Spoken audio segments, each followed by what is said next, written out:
That feeling of just knowing a game is right for you when you first lay eyes on it is such a great feeling. The thing that happens is you start to feel the excitement just build up. I'm thinking about it all the time, even in my sleep. Incluso a veces por una misma comunidad. Te llegas a enamorar bastantísimo. I play video games because I love stories. Experiencing worlds that you can't experience as yourself. I guess video games allow me to be what I can't. It's fiction, but it's not. You can come home, log onto your PC, and disappear into a different world. I am a part of something bigger, a part of something beautiful. As an autistic person, video games gave me a place where I could be in a world that made sense to me. I will tell you that all of my family play video games. Me and my brothers, we would share the computer 1 hour at a time. 저는 제 와이프랑 게임을 가장 많이 해요. I'm really enjoying playing video games with my dad. My children. My little sister. That connection between video games, allowing us to converse with each other, added a lot to our relationship. Games like the World of Warcraft let me meet people that I probably never would have. I can honestly say I met some of my best friends through playing games. We have this connection that allows us to share our joys, to share our achievements, to share our growth together. Every time I'm able to achieve something, I'm able to make myself proud. Killing heroic Blackhand back in Warlords of Draenor was one of my favorite memories. I managed to find that one hidden pylon with my one Mutalisk. We beat hardcore Inferno Diablo. I was able to hit gold in competitive in Overwatch. I had someone say, oh, I can't lose to a girl. And I beat that guy. So I was able to slay this warlock as a little gnome holy priest, freaking out and screaming the whole time. Adrenaline through my body was going crazy. Pela caminhada ter sido tão prazerosa e pela conquista ter vindo. A gente se sentiu muito, caramba, a gente conseguiu algo incrível aqui. I killed the Lich King! I killed the Lich King! 然后我夺冠的时候，现场的女性工作人员，包括有些男的工作人员，他们都哭了。Many years ago, I was doing a quest in Terracar Forest, and a lovely little mage came up and said, "Would you like a hand?" They helped me for the rest of the day. We've been married now for over a decade. Those video games filled a void. They filled the friendships that I didn't have. There isn't a huge LGBTQIA+ community in my city. So when I was able to play a video game, I was able to start talking with people who didn't really care that I was a gay male. But video games were my escape. When I was a teenager, my dad was diagnosed with ALS, and I looked to video games as a way to escape from that sort of reality. Everything happens for a reason, and I'm just glad video games were there for me. I'll never stop playing video games. There's no way. I imagine myself one day being an 80-year-old grandpa gamer. Playing video games has shaped me. I don't think I would be who I am today. My passion, my interest, my excitement, they belong. Video games opened for me the world. And because of that, I'm forever thankful. And I can't wait to see what the next generation holds.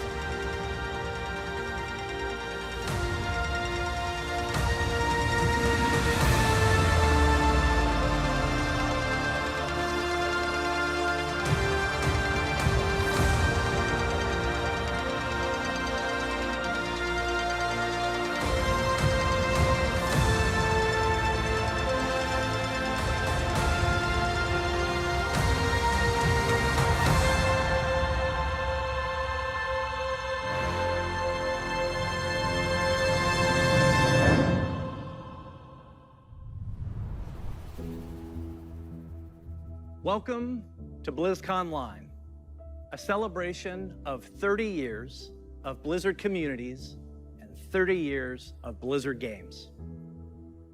30 years is so many years, and last year maybe felt like one of the longest of all.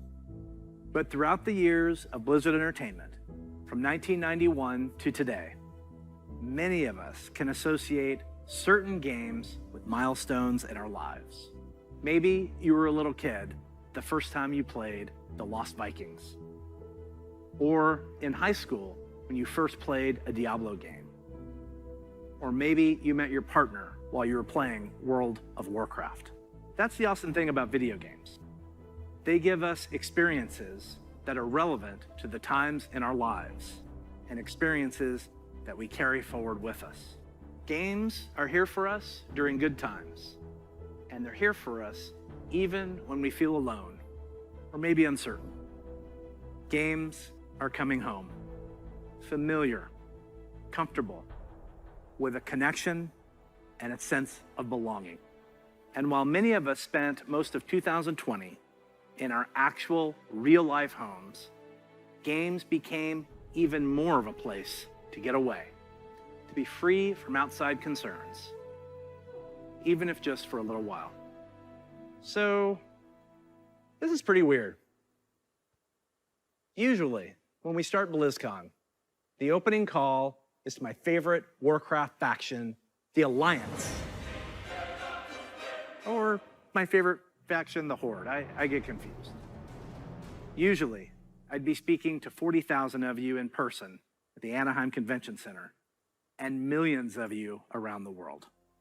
And usually, that would be a perfect way to celebrate.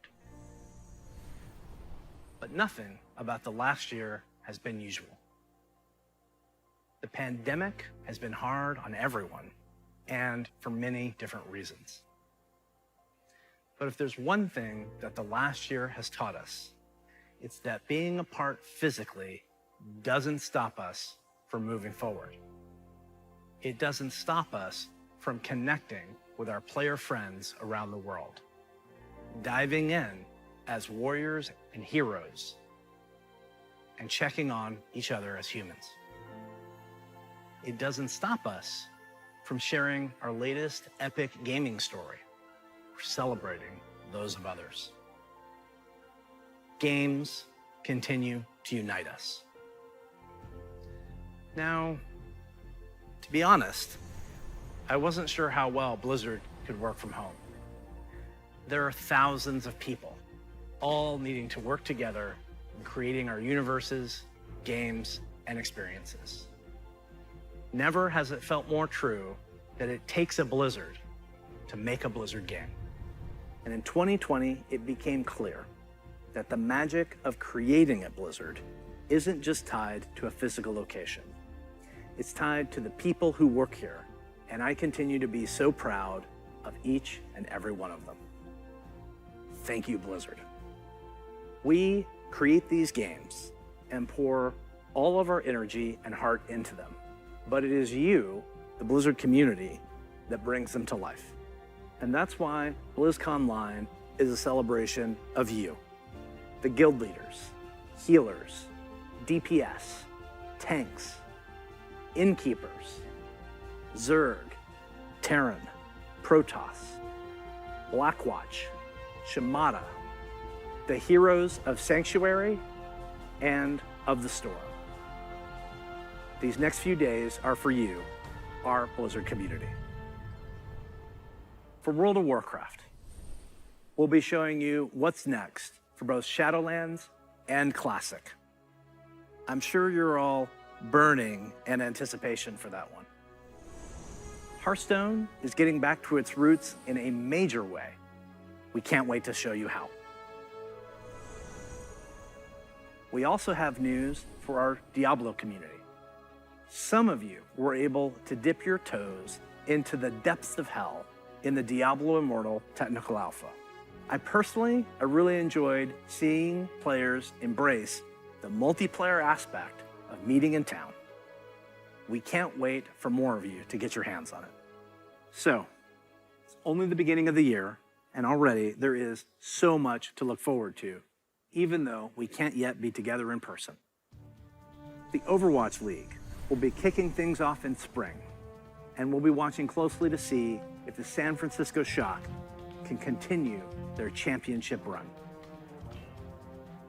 World of Warcraft esports is back with the Arena World Championship and Mythic Dungeon International already in full swing in Shadowlands. StarCraft 2 and Warcraft 3 esports are going strong with our friends at the ESL Pro Tour.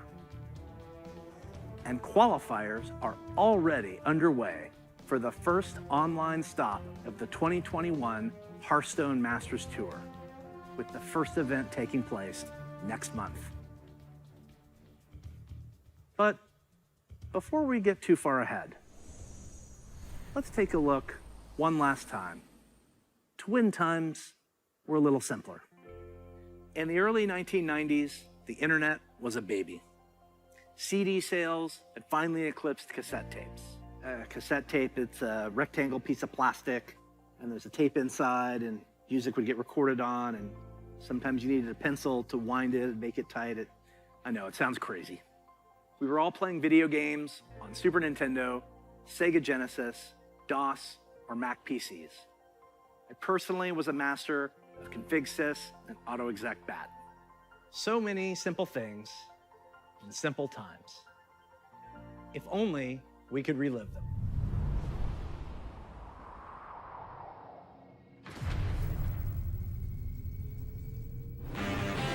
The stage is set. The green flag drops. Let the carnage begin. Holy Toledo! What a collection!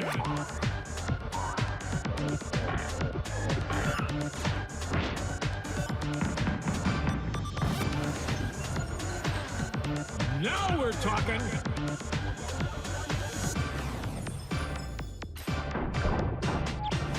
What a play!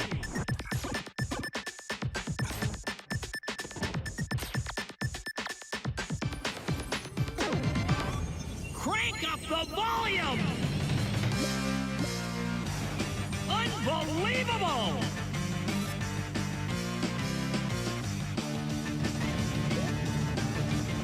Whoa!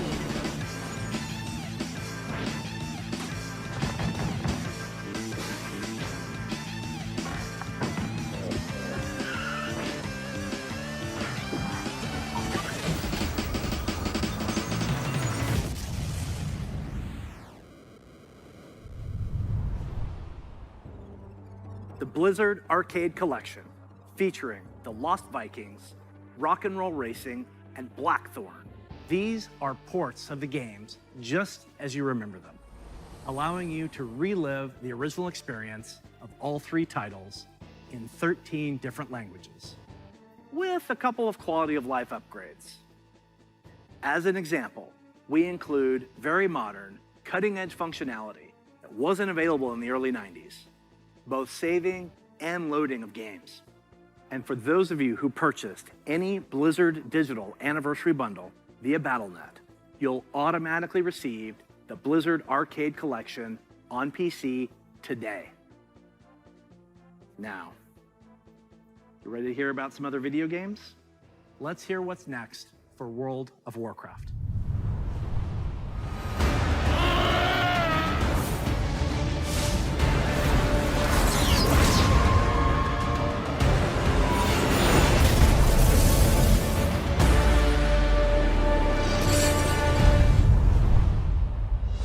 Hello, everyone. Thanks for joining us today. No matter where you are, World of Warcraft unites us all. Whether you're exploring the Shadowlands, classic Azeroth, or another part of the Blizzard universe, I'm glad you could make it, because we've got a lot of good stuff to show you. But first, let's start with some Covenant pride. Kyrian, take flight. Night Fae, let the hunt begin. Necrolords, to war! Vinthir, let's party. The world has thrown a lot at us since the last BlizzCon, and the thing that's really kept everyone going on the WoW team has been connecting with all of you. The bonds we forge with our guilds and family and friends in WoW are powerful and real. As WoW enters its 16th year and Blizzard celebrates its 30th anniversary, we're so grateful to have the most dedicated and friendly communities in gaming. Let's recap the events in Azeroth. In WoW Classic, we fought an endless battle for South Shore and Tauren Mill. We banded together to open the gates of Ahn'Qiraj and joined forces to take down Kel'Thuzad in his floating citadel of Naxxramas. In Shadowlands, we helped our Covenant recover from the Anima drought, brought on by Sire Denathrius, master of the Vinthir and traitor to the Pantheon of Death. We survived the halls of Torghast and crafted legendary gear in our efforts to expel Denathrius from his castle lair. But innocent souls are still wrongfully being sent to the Maw. They face an eternity of torment, and heroes like Anduin remain chained in its depths. The jailer continues to grow in power. He's preparing to break free from the Maw and complete his plan to unmake the entire Warcraft universe. And Sylvanas, you may be wondering what she's been up to all this time. Today, we're excited to unveil our first major content update for Shadowlands, Chains of Domination.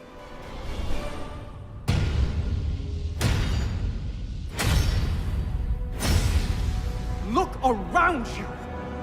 What makes you believe you're not just a weapon to achieve his ends? Enough! Join our cause, or be made to serve.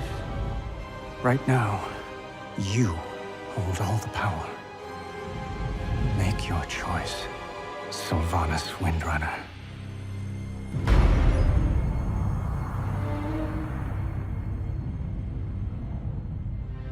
Despite all our efforts, the Maw continues to grow. What if Denathrius' treachery is irreparable? The Primus is lost, and Bastion cannot save the Shadowlands alone. None of this should have happened. Perhaps the Winter Queen could... My Archon, a living soul seeks an audience. A mortal? A king. By all our measures, one who has spent his life striving for justice. One who would give anything to serve his people. One whose heart is true. Very well. He may approach.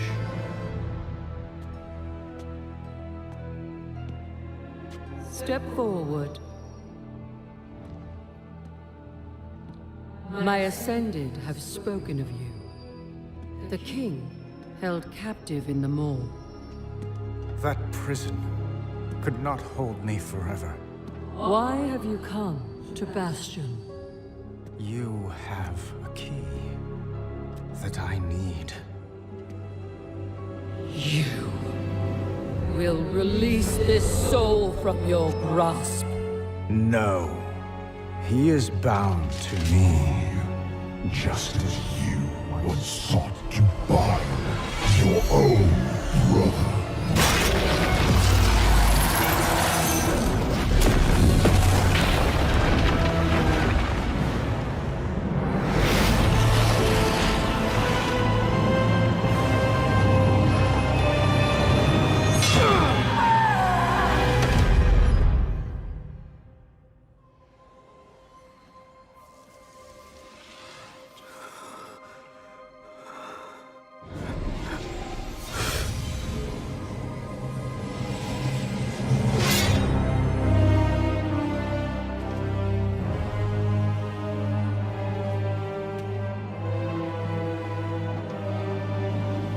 vessel performed its part flawlessly. 3 keys remain. Then they will see. Death was never meant to be chained.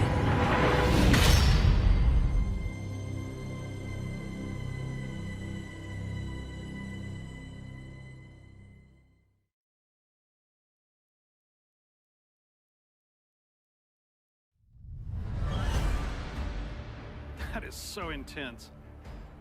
I know you probably have a lot of questions about what you just saw and what it means for the next stage of your Shadowlands journey. Later today, my teammates Ian and Jeremy will be telling you more about Chains of Domination in our Shadowlands update. Please check out the World of Warcraft channel to find out more. Next, I'm excited to share our upcoming World of Warcraft charity pet program. We've heard a lot from our community about how much they love these pets and the opportunity to give to a good cause, along with ideas to make the program even better. So during this upcoming campaign, you'll be able to donate whatever amount you wish to directly support our chosen charity. Once donations reach our goal, everyone playing World of Warcraft will get a pet for their collection as a thank you, whether you were able to contribute personally or not. And to make this a fun challenge, if we reach a stretch goal, everyone gets a second pet too. And here they are. The first pet is Bananas, literally. He was originally available to a select few back in Burning Crusade era, so we're excited to give everyone a chance to adopt him. And if we reach our stretch goal, you'll also get Daisy the Sloth. She's an all-new pet who'll hang around your neck when you need a hug. Your donations during this campaign will go to support the medical humanitarian organization Doctors Without Borders, also known by their French name, Médecins Sans Frontières, or MSF. They're an amazing group doing important work around the world. We're grateful to have such a generous community, and we hope you'll help support this worthy cause. We'll be sharing the details about the Charity Pet Program on the World of Warcraft website soon.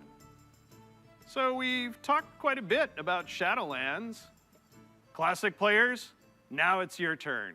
It's my pleasure to hand off to my teammate, Holly Longdale. She's a longtime WoW player, a veteran MMO developer, and she's going to tell us what's in store for WoW Classic.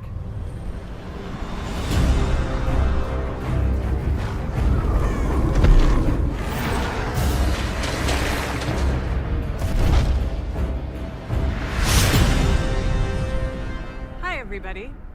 First, I'd like to thank all of you who have ever been part of the WoW community over the years. You know, online worlds like WoW have been a huge part of our lives for decades now. As a dedicated MMO fan and a developer myself, I remember hearing that Blizzard was going to be making their own MMO. And I thought, well, I guess I'll check out that beta. And sure, we all call the game WoW, but really, wow. I could not believe I got bit by the MMO bug again. I was so excited to be able to make a Night Elf hunter and be like that famous Dark Elf ranger from the books that I loved. I have to tell you, Azeroth was, and still is, a place I love to live. Since last year, I've had the great honor to work alongside the WoW Classic team to bring these nostalgic experiences back to life for longtime fans and a whole new generation of players. As a fan myself, I've had so much fun in WoW. From the simple things like drive-by buffing or making friends on that long haul from Teldrassil to Ironforge, all the way to the absolutely staggering, like when I jumped blindly through the Dark Portal and was running through Hellfire Peninsula, heard this terrifying noise, and then saw the Fell Reaver. Biggest roamer I had ever seen, and I was very glad I had feigned death in that moment. And that's the thing about WoW. These stories and experiences we all share keep us coming back time after time. With that said, I'm super excited to be able to share with you where our adventures are taking us next.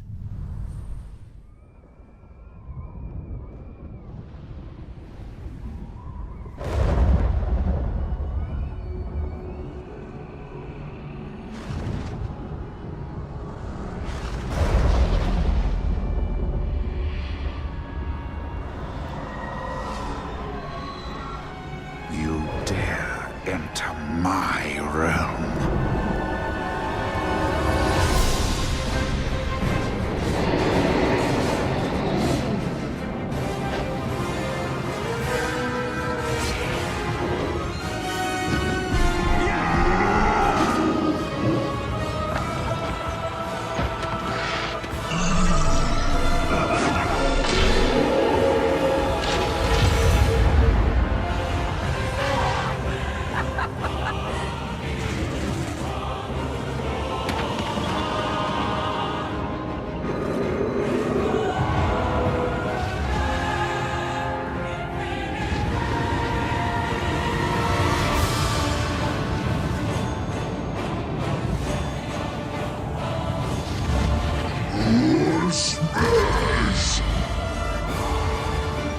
Your foolishness has brought you to this end. Take my blood and choke on it. Death to the outsiders! I'll turn your world upside down. You are not prepared.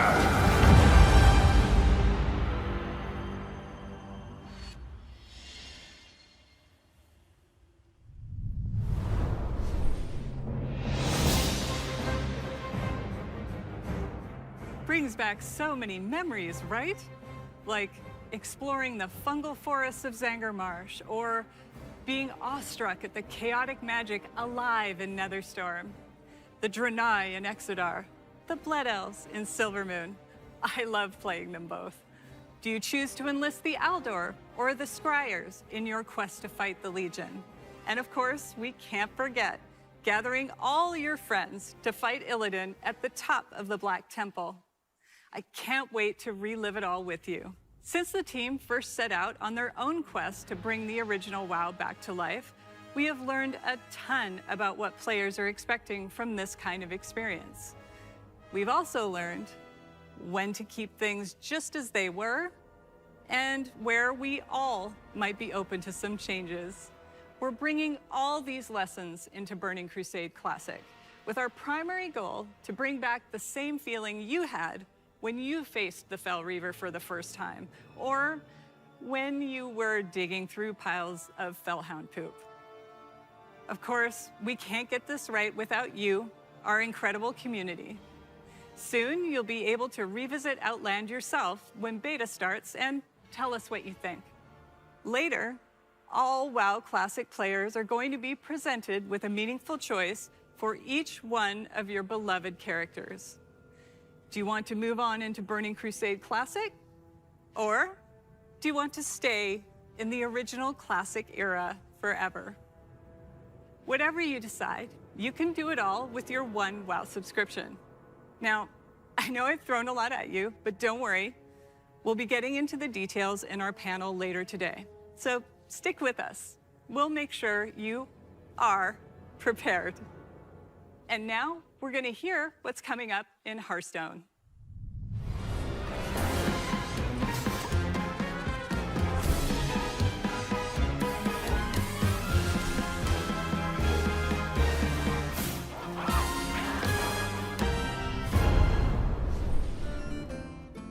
Greetings. We're truly excited to share with you everything that's coming to Hearthstone this year. But first, let's take a quick look back at the year of the Phoenix. We added our first new class, the Demon Hunter, and ventured into the ruthless Outlands. Then we went to Scholomance Academy and got to explore dual class cards and their powerful synergies. And with our third expansion of the year, we brought you Hearthstone's biggest update ever, alongside the menacing Old Gods in Madness at the Dark Moon Fair. We launched a brand new game mode, Duels, that saw more than 10 million matches on its first day. We also introduced our long-awaited achievement system and made a significant overhaul to the rewards and progression within the game. Now, it's time to say farewell to the Year of the Phoenix and see what's in store for Hearthstone this year. Welcome to the Year of the Griffin. Over the last couple of years, we've made big changes to Hearthstone. Throughout the Year of the Griffin, we want to keep delivering fun, new experiences and make sure that the tens of millions of you playing Hearthstone are always excited to log in. First up, we'll be giving the standard format its biggest shakeup ever, with the launch of the Core Set later this year. The Core Set replaces the old Basic and Classic sets with a collection of 235 cards made up of some of the best from throughout the years, as well as 29 awesome brand new cards. And the best thing about the Core Set is that it's entirely free. So there's never been a better time to get into Hearthstone. Here are 3 of Hearthstone's legendary dragons, reimagined to feel more up-to-date and competitive for modern-day Hearthstone. Ysera the Dreamer. You'll finally receive her full arsenal of dream cards right away. she's a nightmare for your opponents. Malygos the Spellweaver. He'll fill your hand with spells and is a powerful late-game play, worthy of the aspect of magic. And finally, everyone's favorite black dragon, Deathwing. He's still as destructive as ever, but timed correctly, he won't leave you empty-handed. We'll also be launching a brand new format, Classic, where you can play Hearthstone as it was when it first launched. The Classic format will be fully supported, complete with ranks and rewards using Hearthstone's original set of cards. So, if you want to relive the old school experience, then Classic is the place for you. With Classic revisiting the past, now let's take a look to the future and explore the first expansion of the Year of the Griffin. For a hero of the Horde, all roads lead to the crossroads. You have come for adventure, but the Barons wants to break you. Your axe must be sharp. Your wits must be keen. And your heart must be mighty.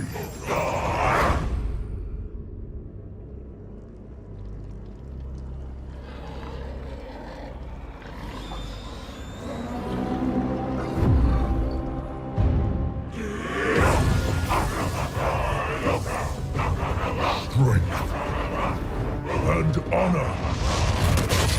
This is who we are.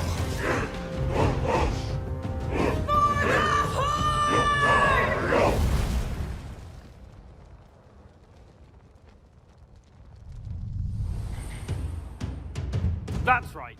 We're headed to one of Warcraft's most iconic locales, the Barrens, and we'll come face to face with the heroes that inhabit it, starting with one of the Horde's most iconic and well-known characters, a fierce loyalist, one-time war chief that embodies the honor, loyalty, and spirituality of the Horde, Shadowhunter Vol'jin. Shadowhunter Vol'jin is a neutral legendary that allows you to either bolster your own board or weaken that of your opponents. And to celebrate the announcement of Forged in the Barrens, this card is available for free for everyone later today. So log into Hearthstone and claim your free copy of Shadowhunter Vol'jin. And as a bonus, we're also giving away the brand new 30 Years of Blizzard card back. Next, we have another hero of the Horde who is making his first appearance in Hearthstone. The legendary Blade Master, Samuro, featuring the new keyword, Frenzy. Frenzy activates the first time a minion takes damage and survives. In Samuro's case, this can be used to clear your opponent's board. Heroes of the Horde, like Samuro, are famous for their combat prowess, but others, like Thrall, are known for their powerful elemental magic. Take a look at this new shaman spell, Chain Lightning. Chain Lightning is a spell in a new cycle of cards that rank up and become more powerful when you have 5 and 10 mana, ensuring that they're always useful at every stage in the game. You'll also notice that they're categorized as nature spells. With Forged in the Barrens, we'll be permanently introducing spell schools across the entire game, which enables a whole host of exciting new strategies. And don't worry, members of the Alliance will be featuring some of your most beloved heroes and locales later this year. But what I love most about the Warcraft universe is its amazing characters. And our final announcement is our most ambitious addition to Hearthstone yet. It introduces a brand new way to play with your favorite heroes. Hearthstone Mercenaries. Mercenaries features strategic RPG gameplay, where you build teams consisting of some of the most iconic heroes and villains from the Warcraft universe. including timeless characters like the infamous Sylvanas Windrunner, and Ragnaros, the elemental lord of fire. You can also expect to see some of Hearthstone's fan favorites, like the unstoppable Devilsaur, King Crush, and the ever-growing Gruul the Dragon Slayer. You'll lead them in battle through highly replayable roguelike missions, where the map is randomly generated every time you play, and each node represents a unique challenge for your team to take on. Your heroes gain levels, new abilities, equipment, and can even evolve into more powerful versions of themselves. We're thrilled to finally show you Hearthstone Mercenaries. It is scheduled to launch later this year, and we'll have more to share with you down the road. Everything you've seen today is just a taste of what's coming in the Year of the Griffin. So don't forget to tune in to our deep dive panel after the opening ceremony, where we'll share more details on the core set, the new classic format, Forged in the Barrens, and our plans for Battlegrounds and Duels, as well as our upcoming single-player content. I want to thank the team for their amazing work. And on behalf of all of us at Hearthstone, we want to thank the many millions of you who play our game. Your dedication and support is what drives us to make awesome updates and pursue ambitious and fun ideas. We can't wait to kick off the Year of the Griffin with all of you, and we hope to see you in the game soon. Next up, you'll get an update on all things Diablo.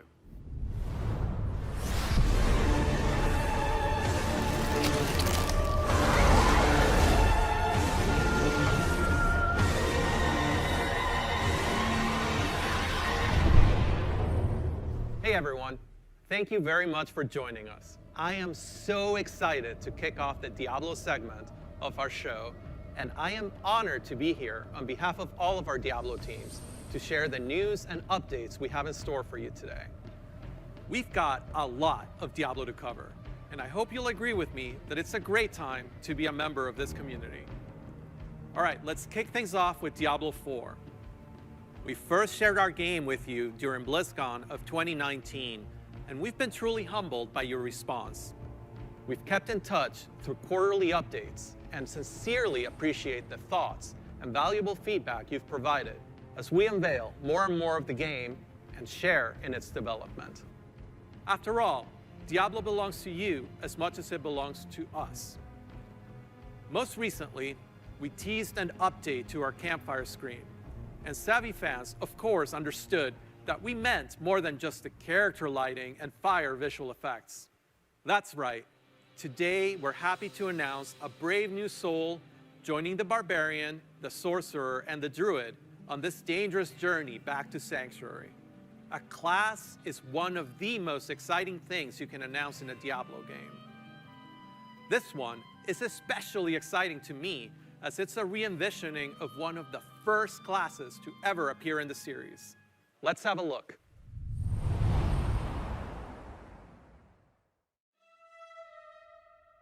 Your prayers do not fall on deaf ears. Just know they are being heard. There is justice within the light, but you have to be patient. Now, pray with me. May Akarat guide and protect me. May Akarat guide and protect me. May he shepherd my soul May he shepherd my soul and grant it mercy. And grant it mercy. What are you doing here? This is not the time. But this is confession. And I have sinned. I was a thief who stole from those more fortunate. I strayed from your light and found my trade in the shadows. They call it murder. I say, job well done.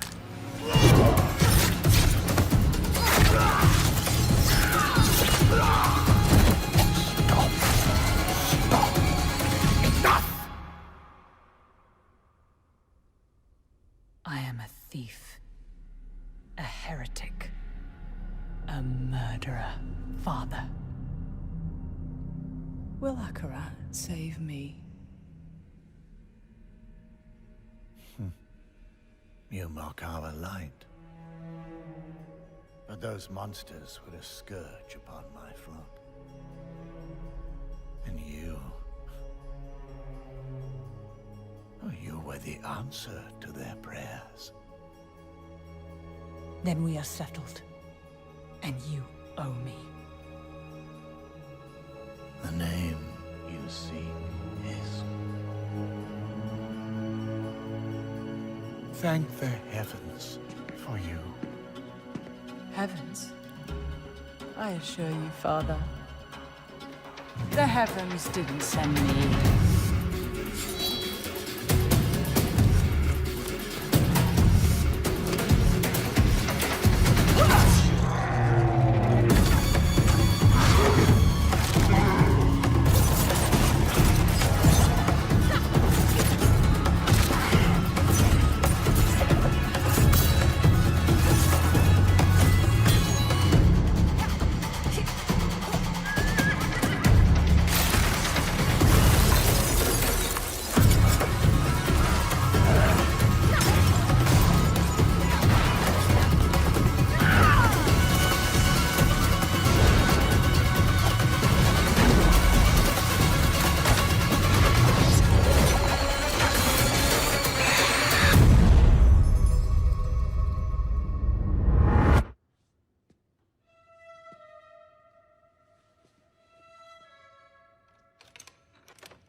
The sound of that ear getting pierced by the hook is so brutal. I feel like it's gonna haunt me for a long time. I've been a huge fan of the Rogue ever since the original Diablo. Even seeing them come back as NPCs and mercenaries in Diablo 2's Rogue Encampment served as a great bridge between the games.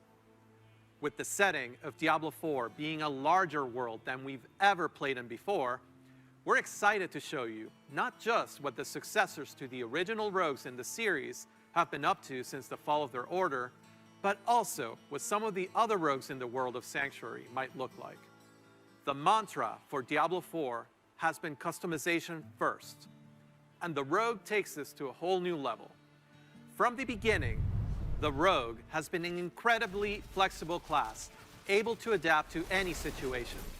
Our goal is to let you create the kind of rogue that you want to play.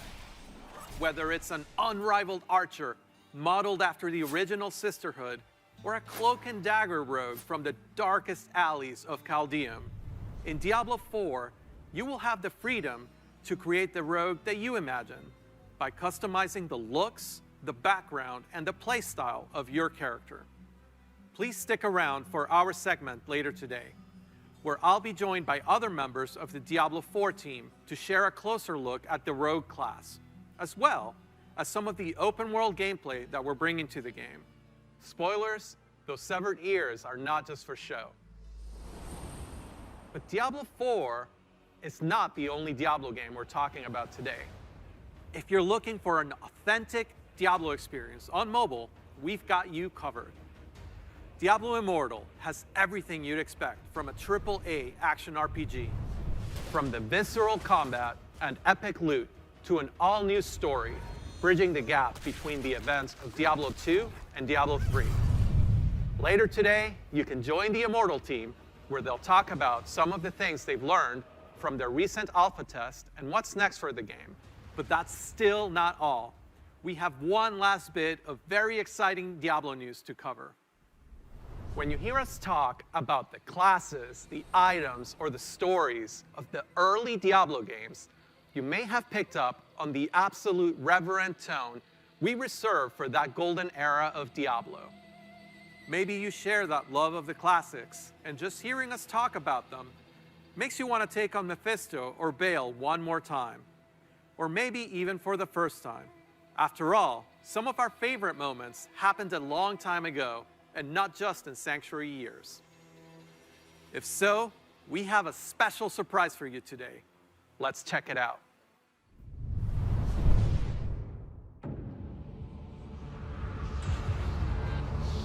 How was it not yours, a wanderer? Now you know what I seek, Marius.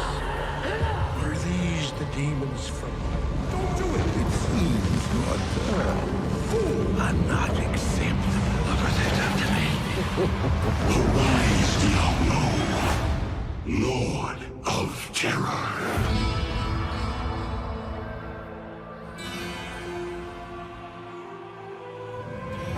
Though this be our darkest hour, it may yet be your greatest moment.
After more than 20 years, the Dark Wanderer has returned. And once again, he travels east, always east.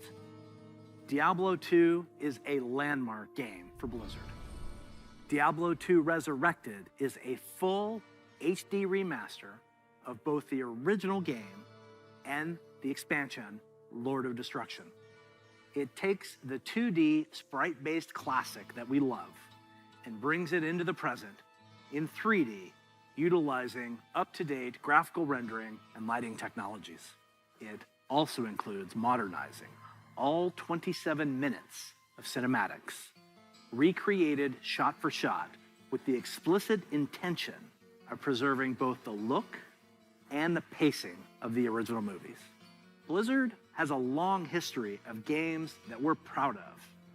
And when we think about Diablo 2, we think about it as a definitive pillar in our foundation. Now, it's funny to think that some of you weren't even born when D2 was released, which makes it all the more important that we deliver an authentic experience wherever you play.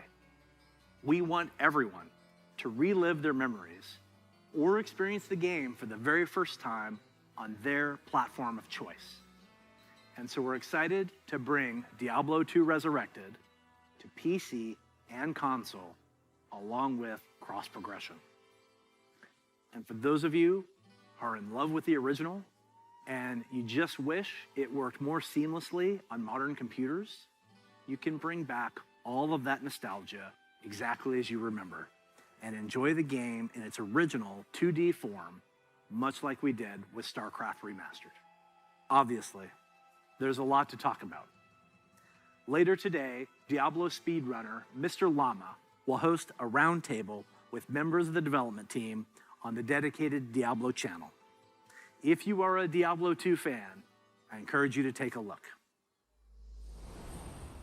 So, from Diablo 2 Resurrected, to Burning Crusade Classic, to the Blizzard Arcade Collection, it's a whole lot of looking back. And while we have teams dedicated to bringing these timeless experiences into your hands, it's actually a very small percentage of our developers working on these projects. far more people are working on the future of Blizzard. And in addition to what we'll be talking about during the show, we can't wait to tell you even more about our plans over the course of this year and beyond. If you had asked us 30 years ago what gaming would look like today, none of us could have predicted the current Blizzard lineup of games. The advances in technology are one thing, but it's really what those advances have enabled that's even more incredible. If you think about the people who play games and the communities that have grown up around them, the way people can connect instantly, no matter where they are in the world, the way people are increasingly able to express their identity and celebrate who they are through their favorite games, communities, and platforms. The explosion of things like streaming, cosplay, and esports. It would have been hard to imagine any of that 30 years ago. And at Blizzard, that is what excites us about the next 30 years. There is so much that we're working on. And some of it you already know about. The rest, we look forward to talking to you about it when the time is right. Just like the real world, the worlds of Warcraft, Diablo, StarCraft, Heroes of the Storm, Overwatch, and Hearthstone are diverse, expansive, and full of potential. We are not only iterating on the experiences that you've come to expect from us, we're also exploring different ways to express our worlds and welcome more players from more places into them. And we aspire to continue to lead on priorities like accessibility and toxicity control, and to continue supporting causes that have a positive impact on the real world. We want to continue to bring those same feelings of joy and achievement that we all felt when we first defeated the Lich King, or beat Diablo on hardcore mode. Because when we geek out on those experiences with others, we can't help but see the similarities between us and feel what's possible when we play together. Of course, there are new Blizzard worlds that we haven't visited quite yet. And when we do finally unveil those games and experiences, our hope is that you will see in them what we do. That no matter who you are or where you're from, they are spaces where you can create new stories, forge new friendships, and make memories worthy of lasting a lifetime. And through it all, our mission statement of being dedicated to creating the most epic entertainment experiences ever, along with our core values, led by gameplay first, will continue to guide our way. So on behalf of everyone at Blizzard, thank you for being on this journey. For me personally, it is the honor of my professional life to serve you, and the honor of all of us at Blizzard to be the caretakers of the worlds that you play in. We are so excited for what's to come this year, next year, and the next 30 years. Now, what's coming next for the show? Well, it depends on where you watch. For those of you looking for an update on Overwatch, check out the behind-the-scenes look into the development of Overwatch 2 over on their dedicated channel right after the conclusion of opening ceremonies. There, you'll hear about Overwatch 2, new content, new features, including new maps, hero missions, talent trees, and more of what we think will make Overwatch 2 a unique gameplay experience. For World of Warcraft, Diablo, and Hearthstone, you'll get a closer look on their respective channels. And on the dedicated strategy channel, some StarCraft legends will be going head-to-head in epic competition. Once again, welcome to Blizzconline. Be good to one another. Welcome home. Before we kick things off, here's a little something from a previous BlizzCon headliner.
I'm king of the world!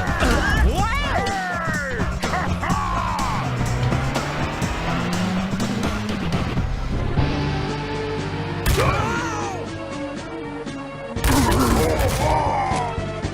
For the Horde! For Lordaeron!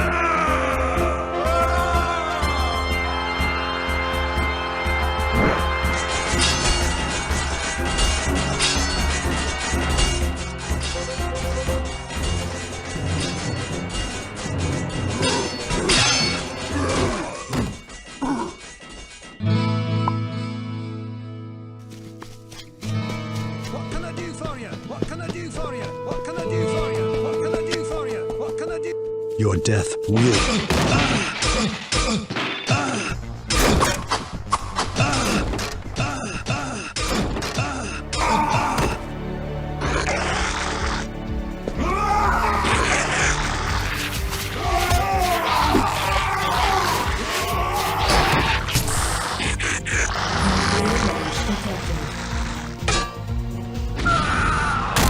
Morta Vespa Gaia Inu.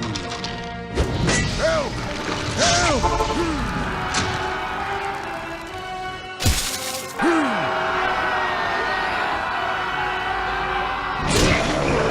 By the power!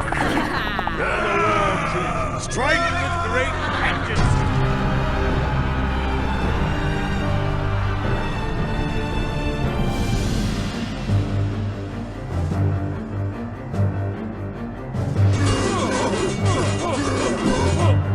You are not prepared! Frostborn hungers for your soul.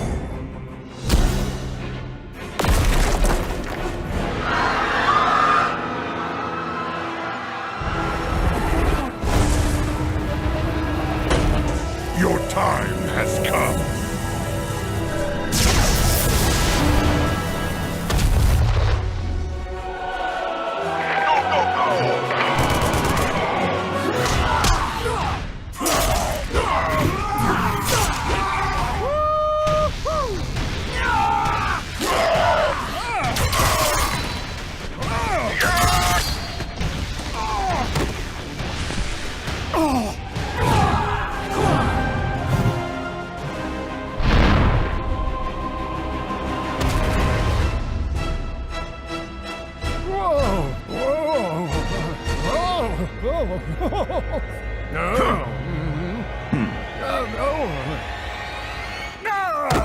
Strange.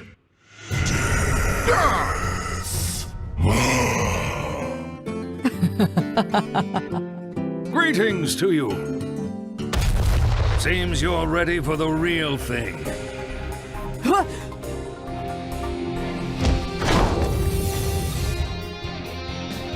Watch your back. F it up! Hey, look at me! Oh, looks like we got an audience. I'm getting good at this. I am in the groove. Turret online. Surprise! Piece of cake.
Welcome everyone to our deep dive panel for WoW Classic. I'd like to start with some introductions with these fine gentlemen with me and myself. I'm Holly Longdale. I'm the principal producer for WoW Classic. A little bit about my background. I spent 13 years working on EverQuest. I started as a game designer and eventually became the head of the studio for the EverQuest franchise. That said, I've always been a WoW player since beta. So this is obviously a dream come true for me, and I'm thrilled to be here with you. I'm Patrick Dawson. I'm the production director for World of Warcraft. I've been at Blizzard for 15 years now, and have been on WoW for most of that time. Avid WoW player myself, and really excited to open up that dark portal again as we all step through it. And my name's Brian Birmingham, and I'm the lead software engineer on WoW Classic. I've also been at Blizzard for 15 years. I started on World of Warcraft. I spent about 3 years on Hearthstone as well, and then came back to the World of Warcraft team to work on WoW Classic. And it has been a great joy to me to work on this team. There's a lot to talk about today. Yeah. So earlier we announced, yay, Burning Crusade Classic is coming. But there's a lot more to it. Let's take a look at the features, because wow. I mean, wow, right? Wow. I was so excited by playing Draenei and Blood Elves. I played both, and I will say my heart's with Alliance. And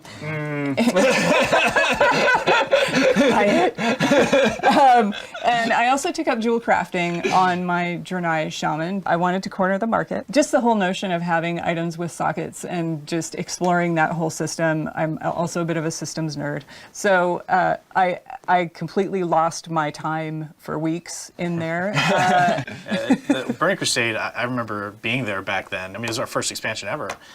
So all the new features was like this really cool moment of like, what's coming next, what's going to happen. And one of the things that was pretty impactful to the game was Horde having Paladins and Alliance having Shaman. I mean, as an avid PvPer myself, I remember going back and trying to fight Shaman. I was Alliance back then.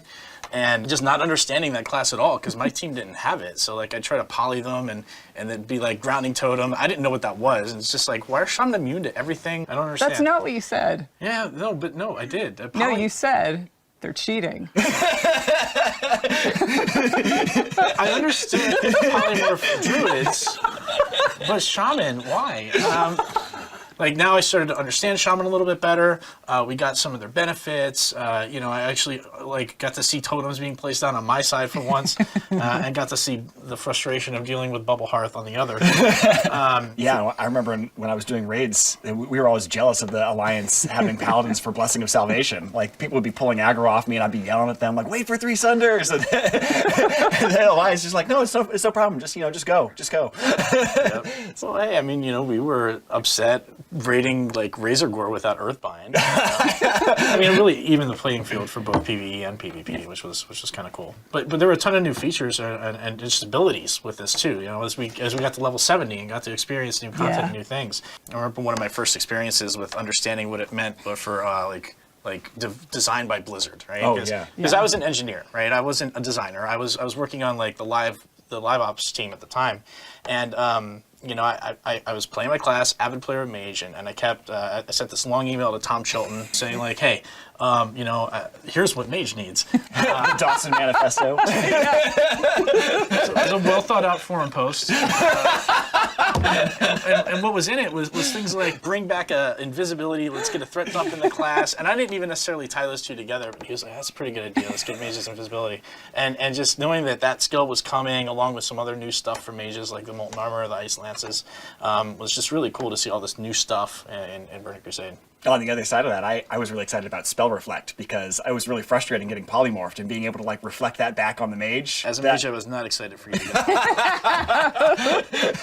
I bet you weren't. And there were even some PvE encounters that had abilities that you could reflect back. So I remember that was really fun to kind of find ways to time that and use it as a defensive ability as well. I was a hunter.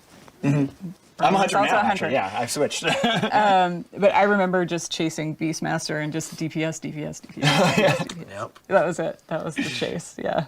Talking about that too makes me think of like the arenas and the arena system. That was a whole new world for us, with Battlegrounds and the way they worked before, like the way the matchmaking happened. Usually I was pretty competitive in PvP, so I would either get in there and stop the enemy team who was just there to be casual, or, you know, even though like we were a good team, we weren't like the best of the best. So when we ended up going against one of those teams, it was just like, well, geez, we're just getting stopped now. This is tough. Arenas gave everyone an opportunity to play against equal-minded opponents, right? So if you were a little bit more casual, you get the opportunity to play against people who weren't maybe so competitive. Or if you were like cutting edge, go for it. Like, try to be the best of the best. And what was great about that is it spawned an esport. Like, that wasn't, we didn't design it for that. We just wanted people to have fun. But when we noticed, like, hey, everybody's playing this, everybody's, like, competing in this, people are watching it, we had to embrace that. We started featuring it at Blizzcons, and we've been doing it every year since. Yeah, it's really awesome. I think one of my favorite things to recollect was the exciting zones that you would travel through. One of my favorite memories was actually in the first zone, Hellfire Peninsula, and it was adventuring around in Hellfire Peninsula, going around and doing all those quests, and always living in fear of the Fell Reaver.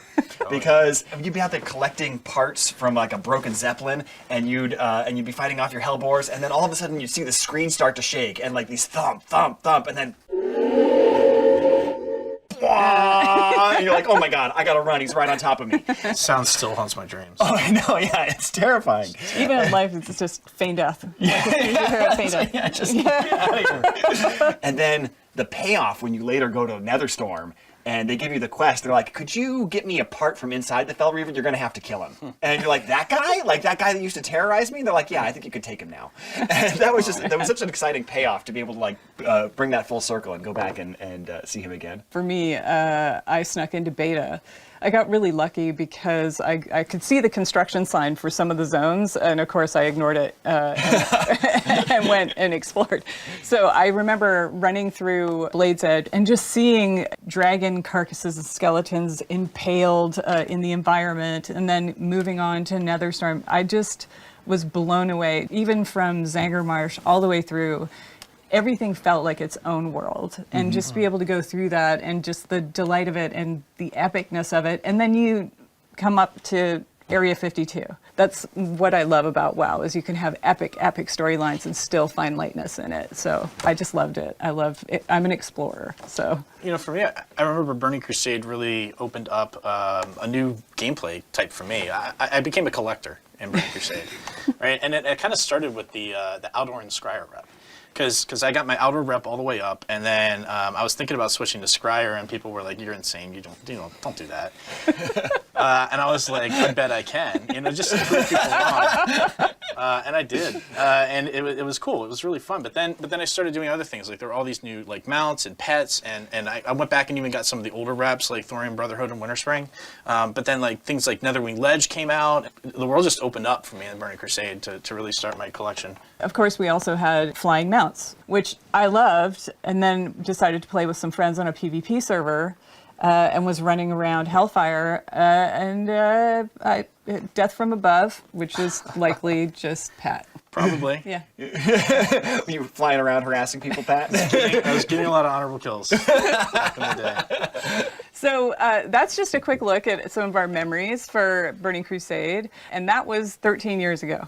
So that code has been hanging around for 13 years. And we're not just doing a save as Burning Crusade Classic. Oh no, it's a lot harder than that. So let's get into some of those details. So one of the challenges has been that we don't actually want to ship on the old code. And the reason for that is because it's got a lot of bugs and difficulties with the architecture that we don't want to have to deal with. But we do want that old data. And we talked about this when we did the original launch of Classic, was how the data is really the thing that describes how the game is supposed to be played and what things are supposed to happen in it. And so we want to bring that old data and we want to run it on the modern code, the same as we did for Classic. And there's like 750,000 rows of data that we have to go through and convert from their old formats to their new formats. And fortunately, we have really talented engineers, and we run automated scripts that go through this. But even after we've run these scripts, we have to compare them with how it used to behave and make sure that we've actually done the conversion correctly. And then there's even some things that are making it more difficult this time, like the fact that we've made a couple of minor changes or bug fixes in the Classic data. And we want to make sure that we keep those as we're going into Burning Crusade. So we have to merge those changes with the changes that happened with the Burning Crusade originally, and make sure that we have a coherent set of changes that make sense to bring us from Classic into the Burning Crusade. there's an enormous amount of time spent looking at, okay, this is how it came out now. We have a reference client that is the original. That's right. We do use the old code for that. Yeah. So like we still have it. We just don't want to ship on that anymore. But we have like the old code with the old data, knows exactly how it's supposed to behave. So those things work together, and we can bring that up internally and take a look at it and say like, okay, this is how it was back then. This is exactly what it used to look like. And we do sometimes find things that are bugs we still want to fix, but a lot of times it will tell us like, oh, this thing is not a bug. This is actually the intended behavior, or this is something we don't really remember right. There's a tendency to want to chase your own memory, like, I remember it being like this, and it's like, no, it's not always exactly the way you remember it. Everybody has that kind of human failing, even us, and so a lot of times we'll have an argument about, I remember it this way. Well, I remember it this way. Let's go and check. We can look. Well, you know, another reason to ship on the new code is really just the years of stability, improvements, and the fact that the world didn't look the same back in 2007 as it does today. Like, That's true. There wasn't cloud architecture at that point. I remember I had the privilege of being on the live ops team where I got to see what all the servers looked like and how it was all architected. And to pull back the curtain on this a bit, the way it was is everything was its own like server, right? Like they didn't really talk to each other very well. So each realm had 11 blades on it, and these blades were just bare metal blades, and like one blade was for Azeroth, one blade was for Kalimdor, one was for Outland, and then we had some for instances. And you know, back then what would happen without cloud is you would try to request resources, and maybe a lot of people were running dungeons, and so it would give you back things like transfer aborted, instance not found. Oh boy, like we don't want to go back to those days. So now we can take advantage of things like the cloud and not have those resource issues. So shipping on this new code is a big improvement in stability. Yeah, and so we're weaving all these threads together. We did finally get a build for Burning Crusade Classic. Super excited. When the team gets together, we're preparing for a playtest, and we go to create our characters, and we see this blood elf who, you know, he remembers the sun well. He forgot his pants. Yeah. So everything didn't work the first time? What? I know. Yeah, I did mention like we had to go Sabotage. through and check for problems in those conversion scripts. And so yeah, sure enough, what's going on here is that this guy thinks he's dressed, but he isn't. And you can see why he thinks he's dressed if you Does look that down happen to you a lot? Only in my high school dreams. You can see if you look at his calves, you can see that he's got they're flared out because he thinks he's wearing boots. And the way this system works is we first set the geometry up for all the items that you're supposed to be wearing, and then we layer on various images that we call textures, and we'd use those to build up a single composite texture that's then wrapped around the geometry. But of course, in this case, when we were layering them on, none of the textures were assigned, so it just started with his naked body, and then was going to go layer on textures and didn't find any. So it thinks he's dressed, and so it's removed the underwear because it thinks it's put clothes on top. But there aren't anything there. They're all just completely transparent. So it's almost like the Emperor's new clothes. He's wearing invisible clothes, only in this case, that's really what's happening. It's crazy. And then, of course, I wanted to try Draenei because that's where my heart lies. I'm an Alliance girl. And this Draenei looks to be heads above the rest. That's not the Exodar. Yeah. No, definitely not. It's Dunmorrow, right? It is, and that's exactly the problem. It looks like the Draenei's too tall, but the real problem is that we're in the wrong place. And so, yeah, when you go to the Dunmorrow character select screen, of course, the camera is positioned for much shorter races like gnomes and dwarves, and so it's about knee high on a Draenei. And then water. Really, Brian? We have water in Hellfire? Yeah, so Go for a swim. it turns out that Outland has a funny, unique feature that it doesn't have any oceans because the water just all falls off the edges and goes out into space or something like that. I'm not sure how that works in the game universe, but magic. But yeah, there's no ocean there. But we had accidentally flagged it to generate ocean, so we ended up flooding the entire world with an ocean until we found that and turned it back off. So through all of these processes, yes, we're obviously we're fixing what is broken. But also we thought it was a good time to start enacting what we call #some changes to gameplay and how things should work. Yeah, I mean, when you think about it, like Classic, our guiding principle was no changes. The goal was to provide as true-to-life, authentic experience of Classic that we possibly could for the community, and we accomplished that. What was interesting to me is to see this vibrant community that embraced it and then said, hey, but we're not exactly the same as we were 15 years ago, right? And they're right. Like the times have changed, the world has changed, and so some of those things that maybe were out there that were not great and were warts back in the day is not something that we would want to ship again. Like something that feels a little buggy or wrong or incorrect. So the idea behind this is let's provide what the Burning Crusade experience was without those warts. And this really, I think, illustrates the difference is spell batching. We actually had a lot of requests originally for spell batching in that kind of no changes charge, where they said, hey, I remember when I used to be able to have two mages polymorph one another, and they would both end up polymorphed. And that's cute and fun, and I kind of like that. And so we said, okay, well, we can put that back in. But the system that causes that is, of course, that the spells are batched up and processed in these giant batches. But over the last 2 years, people realized that what that comes with is about a half a second of kind of built-in latency, where you push a button and it doesn't actually take effect for that half a second while it's waiting to queue up the other ones to go with it. And people were starting to find that frustrating. I talked to a lot of people who said they were excited about it when it first came out with Classic, but after they've been playing with it for 2 years, they're really ready to see it go, and we're ready to take it out too. So we're going to remove spell batching with Burning Crusade. That's definitely great, because I remember like every 2 weeks I get a bug report, Vanish is broken again. And it was because of stuff like this, right? Like if you vanish at the same time a fireball's hitting you, it's going to pop you out, right? Exactly. Like, and so we were trying to do all these hacky solutions to it, but the real answer is just don't spell batch. Yeah. But we didn't have the ability to do that then, so glad we're doing it now. Yeah. You know, another one that I can think of is just how the raiding community has matured, right? Like things were very different back in 2004, 2005 timelines compared to today. So, you know, the raiding community knows exactly what's going on, and they want a challenge. They want more of a challenge. So, you know, rather than always giving them like the last version of the boss, the final form of the boss, which maybe is been hit with a few nerfs, let's not do that anymore. Let's give them a more challenging version of the boss. Like, I'll give you an example of like Muru. Right, where the initial version of that boss had a lot of spell pushback, and so like that made it really tough to bring casting classes to that fight. We did fix that pretty quickly and change the fight to allow for that. Now that's a change we probably would incorporate in this, right? Like we don't want people to feel excluded or not part of being able to do a fight like that. But then probably a month or so after that, we nerfed Mover's health. That doesn't need to happen. Let's just keep it in the hard form. We can evaluate any changes we need to make after that, but yeah, it won't just be like, hey, final form, we're not even going to look at it. Let's call it a day. So. Yeah. So how did your mage handle the pushback? I just you get it feels personal. Yeah.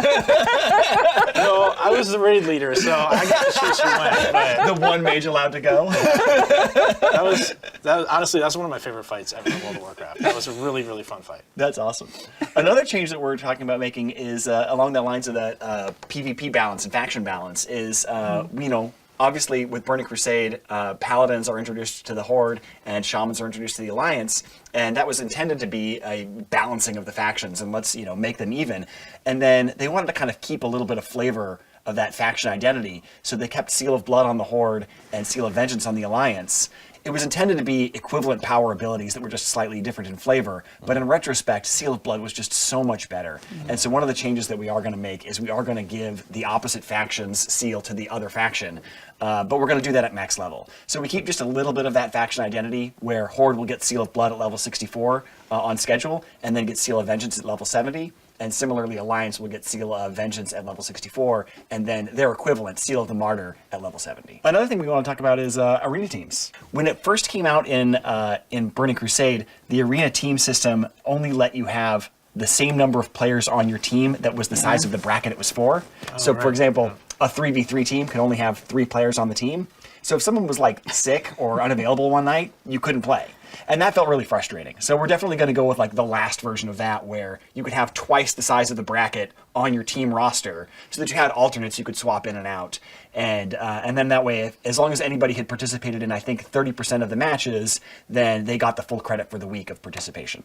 Yeah. Is that when we did personal ratings versus team ratings? I think that came later, and we're also considering whether or not we want to do something with that as well. Because another thing that was problematic about arenas was the way that the ELO system was so inflationary. And so we're talking about whether or not we want to move forward with converting that to something more like the modern MMR system, so that it isn't as punishing to people in terms of like waiting hours for a match at the highest levels and things like that. And another change, we're going to give players access to Blood Elf and Draenei early, so that before we actually open the Dark Portals, you'll have a chance to level those up. That's definitely not something we did originally. I remember I had a friend who was really frustrated that the rest of us were all running around in Outland, and he was like, I'm still back in Wetlands. What is going on? When can I play with you guys? So yeah, I'm really glad we're doing that. Doing that with pre-patch? Yes. Yeah, that's the plan. Yep. Very cool. Pre-patch will come out and you'll be able to go start your Blood Elves and Draenei. And then content. So we've got some phases happening. Yeah. So the content phases that we got coming are exciting. We're going to start with Karazhan and Gruul's Lair and Magtheridon's Lair. And we want to start with just that released because we found with Classic that people really enjoy that kind of gear progression. And that's where all the tier 4 gear is with those raids. And we want people to have an opportunity to level up, catch up to their friends, and all kind of go through these things together. So as we unlock each chapter, we want to make sure everybody's had enough time to be part of that chapter. And the next chapter after that will be Phase 2, which will be Serpent Shrine Cavern and Tempest Keep. Then next we move on to Phase 3, which is Hyjal and the Black Temple. And the reason that's a change is, of course, originally Hyjal was available from the launch of Burning Crusade, but nobody could really get in there because of the way the attunements work. So we'll unlock that as a later chapter alongside Black Temple. And then that'll go with Arena Season 2 at that point. And then Arena Season 3 will come out alongside Zulaman with a little bit of catch-up gear for anybody who's taken that long to catch up. It's another smaller instance, a 10-man. And then finally, Phase 5 will be Sunwell and Arena Season 4. It's been a very busy year. It is. It's an expansion with a lot in it. And so we spent a lot of time talking about Burning Crusade Classic and Burning Crusade, which is exciting. We're very excited about it, but there's a lot to talk about. There's a lot coming, and we want to walk through how this is going to materialize. Well, yeah, really the question is, we have a diverse player base where people have a lot of different wants and needs. And how do we get there? How do we get to the Burning Crusade? Well, the first group of people that we wanted to make sure that we were serving well is those people who do want to go to the Burning Crusade. We feel that most of the community is interested in this. They're going to want to do this. We want to make it simple and easy for them. So how are we going to do that? As we said earlier, you're going to be able to make a choice. So we'll talk about and explore these choices in some detail, and I'll give you some examples. So to start with the current servers you're on now, Classic Live servers, are going to become what we're calling progression servers. And what that means is the servers that are live now will always unlock any expansion we release. So when we get to our patch day, you're going to be presented with a choice. Do you want to continue on into the Burning Crusade, or do you want to move to Classic? So in that space, you're going to do that for every single character. So for my example, I'm on Worm Rest Accord. So I've got a level 60. I am definitely taking that on through to Burning Crusade. But I've got a couple of mid-levels that I know I want to move with my friends. Those are characters I level with my friends in Classic, and I want to continue that journey with them. We want to make it as easy and seamless as possible to just get right into Burning Crusade. But there are options. That's awesome. I'm excited to hear that. I know there's a lot of my friends, for example, who maybe didn't really play Classic when it first came out, right? And so now they're behind. And they're interested in playing the Burning Crusade. This was, for a lot of people, their favorite expansion that we've done. We want to make sure that those people are served too. And one of the ways we could do that is provide a boost to people who are interested in coming back, that maybe aren't interested in doing the Classic WoW experience, but really want to hop right into Outland as quickly as possible. Yeah, so the team, we spent quite a bit of time discussing it because we want to make sure we respect the time of the people that have been playing Classic for 2 years, but also we want people to be able to enjoy Burning Crusade if they loved it the first time and maybe miss Classic. So we are going to offer a level 58 boost for purchase, but it does come with some restrictions. So it's going to be 1 per account. It's not going to be usable on Blood Elf or Draenei. It'll have some dungeon blues. It'll have level 40 mount skill, no professions. It's the basics, basically your Outland starting kit. That's cool. That's a really great way to jump into the game for sure. Yeah, I like that. I'll be looking forward to that. Look, I know a lot of people came back to play WoW Classic, and that's all they want. That's all they ever wanted. They're like, you know what, Burning Crusade, that's awesome. I'm sure some people are going to love that, but for me, I came back for WoW Classic. What do they get to do? What's their options? Yeah, that was really important for us too. Yeah. So we had all sat down and discussed like how we should frame this. So when we get to our patch day, which is prior to the Dark Portal opening, when I said before, like, I'll go back to my example for Wormrest, we will be launching Classic Era Realms at the same time as we do our patch, and you will have that choice. So when you make the choice to go to Burning Crusade Classic, or you make the choice, like on my example, my level 40 druid, I want to move that character to Classic Era. And what Classic Era means is that those particular servers are going to stay in that era forever. So that is going to remain classic till the end of time. It's never going to unlock expansions. You'll be able to make that choice for every single character. Do you go on to Burning Crusade, or do you choose to go to Classic Era? Let's say, you know, you're behind the times a little bit. You'll still be able to have that choice. We haven't locked it to a time window. You're not going to miss the boat to Era. The choice sounds awesome, and choice in WoW is something that's meaningful. It's always been meaningful. Yeah. And I think it's something that's important when we look at the community, that you're going to choose to go to the Burning Crusade or you're going to choose to go to Classic. You know, some people may not be comfortable with that choice. And while we think that choice is important, we also recognize that there are folks that are going to want to play both, right? Like, yeah, see, right here. Maybe you have some stuff left to do in Classic that you wanted, and you want to keep that character in Classic, but you also are interested, that same character wants to raid with your friends. That's exactly right. So what does that look like? How do we make that happen? So we're going to actually offer a paid service to let you make a copy of your character. And I know, like, a copy is a big deal. So like you said, like, this is something we don't want to make just an automatic choice for everybody. But I know that for me, it really is going to be like that pull to go to both places. So I want to be able to say, like, you know what, I'm willing to pay some money for this. I want a copy of my character that lives in Classic Era forever, while I also go to Burning Crusade with that with that character. And that way I can stay with my friends who are really excited to go to Karazhan.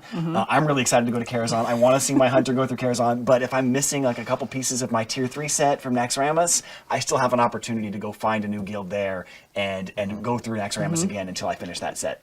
We're going to be spending a lot of time communicating these details. So even as much detail as we're giving now, it's very high level. There's going to be a lot more detail to come, so keep an ear out. But with that said, so Pat, when's all this happening? Oh, soon. Yay! So yeah, this is something that, you know, is important to get. People are still playing through Naxxramas. We want to make sure that they have enough time to do that. But what we are looking at, this will be happening in 2021. For sure, we are committed to doing that. And what we're looking at is starting the beta rather soon. So hopefully that beta will go up and we'll get that running. The community can come and participate, help us out. We'll start to hear some feedback on the things we've talked about today. If there's any adjustments we need to make, we want to make sure we have a long enough beta period for that to happen. And then we'll get that out to the players so you can all enter the Dark Portal. Yay! Yeah, it's exciting.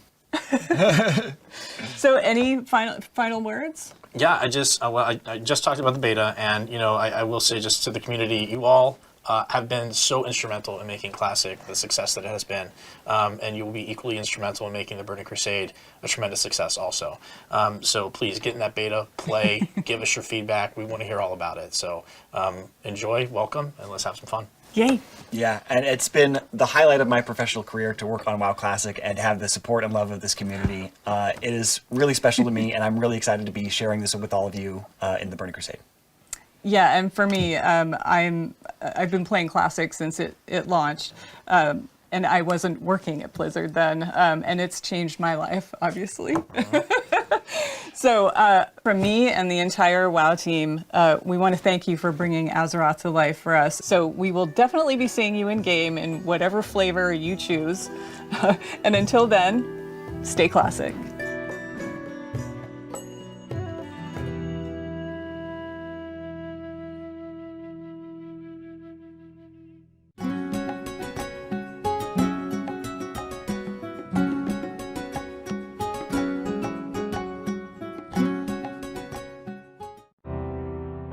Dolby is a proud partner of Blizzconline. Watch Shock vs. the World in Dolby Vision and Dolby Atmos, only in the Dolby Access app. Coca-Cola, the official refreshment of Blizzconline.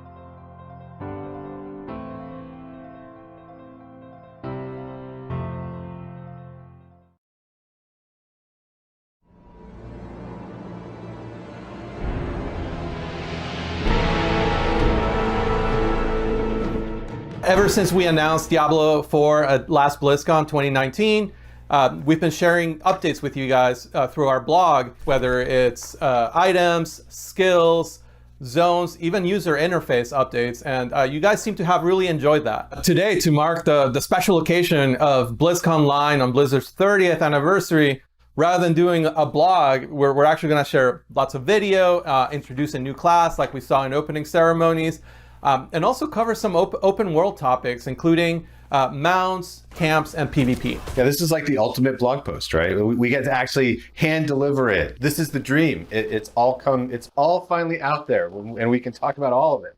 Just in case some of you guys missed it during opening ceremony, let's take another look at the Rogue Announce video.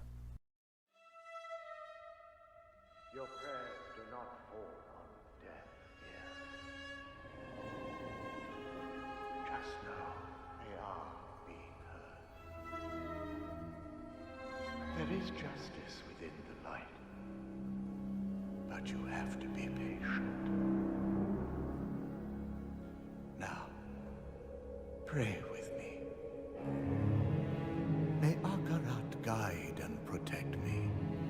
May Akarat guide and protect me.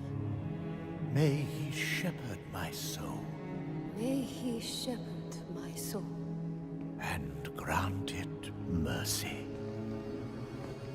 And granted mercy. What are you doing here? This is not the time. But this is confession. And I have sinned. I was a thief who stole from those more fortunate. I strayed from your light and found my trade in the shadows.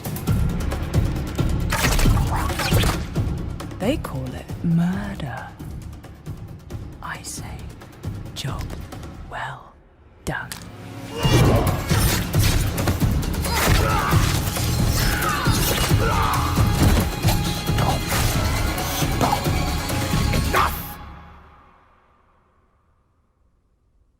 I am a thief, a heretic, a murderer, Father. Will Akarat save me? You mock our light. But those monsters were a scourge upon my flock. And you were the answer to their prayers. Then we are settled, and you owe me. The name you seek is... Thank the heavens for you. Heavens? I assure you, Father, the heavens didn't send me.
Wow, I love that ending. There's two things. There's the rain of arrows off the mount for the win, and then when that guy takes the ear and he stretches it onto that hook right at the end. It's like, oh. That ear box never gets old. You know, I always wonder where all those ears from Diablo 2 when you kill other players went. Now you know there's some creepy guy in a church collecting ears and putting them in a box. Just what we always thought. No spoilers, but we're going to be hearing a little bit more about World PvP a little bit later in the segment, but ears are definitely making a comeback. But let's go back to the class, because there's just nothing more exciting to be able to introduce to a Diablo game than another class for players to check out. Yeah, this is a pretty cool thing. We don't get to do this very often, right? I think it was you that said that, John. There's always room around the campfire. There's always a little room. We had kind of like very core archetypes to begin with. The brute strength of the barbarian, the arcane knowledge of the sorceress, kind of a return of a shape-shifting classic with the druid. No RPG lineup is complete without that dexterity class that's kind of like defeating enemies with finesse, with speed. And we kept coming back to just the idea of bringing it to the kind of the godfather of all dexterity-based archetypes, the rogue that we saw in Diablo 1. I mean, you got to be excited to have the rogue back. I mean, I know that like when we were exploring different classes, like you had talked about some of your experience with Diablo 1, right? Oh, for sure. So one of the things that's super cool is like the rogue was always able to adapt their playstyles. So fans of Diablo 1, Diablo 2 rogues will be able to create very archetypical rogues, starting with the weapon selection. On the melee weapon side, rogues can use swords and daggers, as well as bows and crossbows on the ranged side. You know, just those sort of dagger attacks mixed with bow attacks, it's like, it just looks great on screen. With all the classes having this real strong identity as far as the animations and what they do, you think about the druid and shapeshifting, or the barbarian with sort of, you know, his leap attacks. There's just all these great things that you discover with the rogue that you can't really do with other classes. I love that you can start cosmetically from such a iconic place where you're wearing the red armor, you kind of look like part of the sisterhood of the Sightless Eye from the original games. You know, you can maybe even add some tattoos into the mix, some scars, make that rogue your own. Or if your fantasy of the rogue is a more traditional RPG outlaw, you're definitely able to create that and put on your kind of hood and half mask and be more of a shadowy character. Yeah, and the character customization, you kind of mentioned it, being able to craft that, you know, that the class of your dreams or your nightmares. It was a feature that I was honestly super nervous about when we started, because we never had this in a Diablo game. But seeing where it is now, it's one of those things that like I'm super excited about with where we're at. There's just a lot of creativity and fun looks, and you can be that you know, tattooed criminal outlaw, or you can be a more noble looking kind of, you know, sort of like thief with good morals. Well, one of the things that we kind of kept running with beyond just the cosmetics was customization.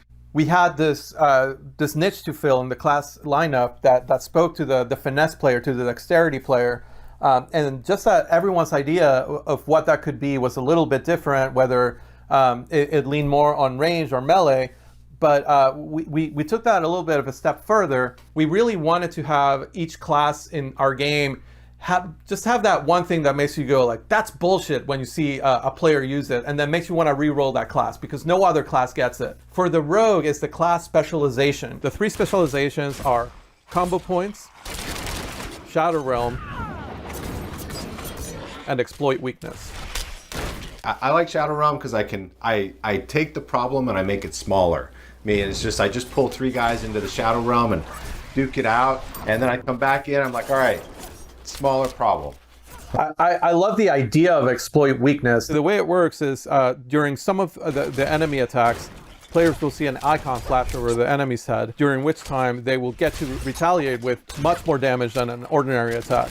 If you're quick on the draw, this is the specialization for you. I'm just like a little bit skill capped there, and you know, like every time I try to make it work, I'm just a little bit shy of the skill level that's required for that. It's almost like you're a surgeon, and it requires a really strong ability to assess what's happening all around you. My personal favorite is the combo point specialization.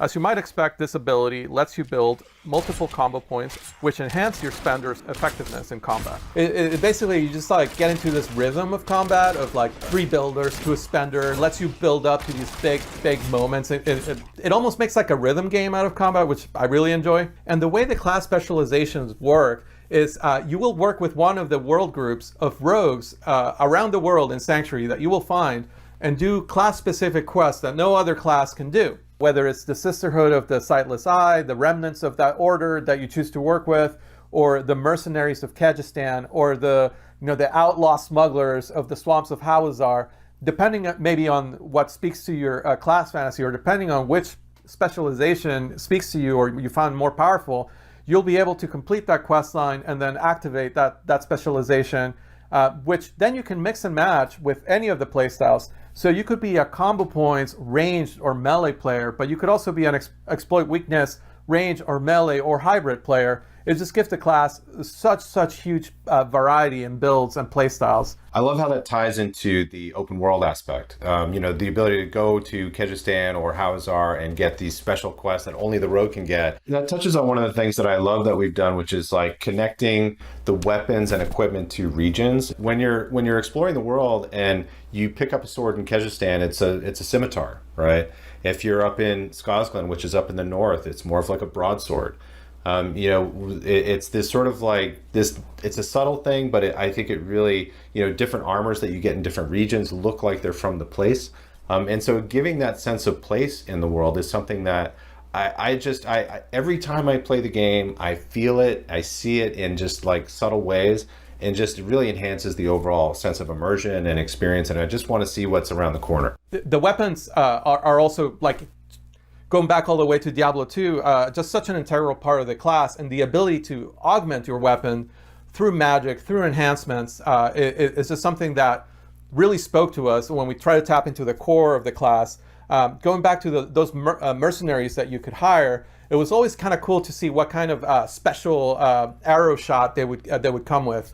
And it's something we paid homage to with the imbue system. All the way from directly elemental imbues like the frost imbue, which feels a lot like the ice arrows that the D2 mercenaries used to shoot, all the way to we expanded it to feel a little grittier, a little darker, into things like poison imbue and shadow imbue. Just the ability to take any sort of attack and kind of mix and match with those imbues. Once that kind of clicked for me that I could take any ability and imbue it with either of those elements. Rain of Arrows with frost and Rain of Arrows with acid is completely different, right? Like you're essentially freezing the battlefield, and then I just love poison imbue because of the gruesome deaths that all the monsters experience.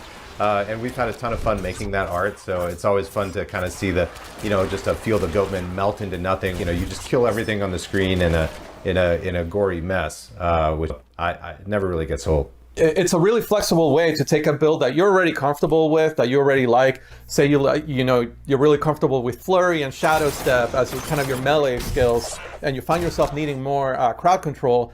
Without changing your playstyle, you can just add the Frost Imbue to your bar, and now you're able to use those same abilities to slow down enemies or build up to a full freeze. Yeah, and Frost Imbue plays pretty well with group play as well, right? Where I can freeze an enemy and somebody else can blow it up. Or also the way that chills work in the game, they build up to a full freeze. So if your best buddy is a sorceress player, your chill spells and your Frost Imbue chills will actually build up faster than if you were using a single player.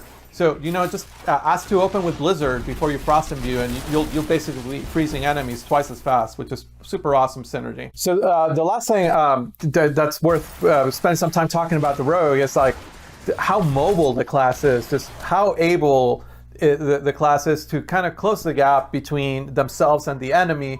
Even while they're mounted, you might find yourself, a full screen away and just dismounting into a rain of arrows, closing the rest of that gap with maybe like a dash, and then getting back out of there, dropping some caltrops.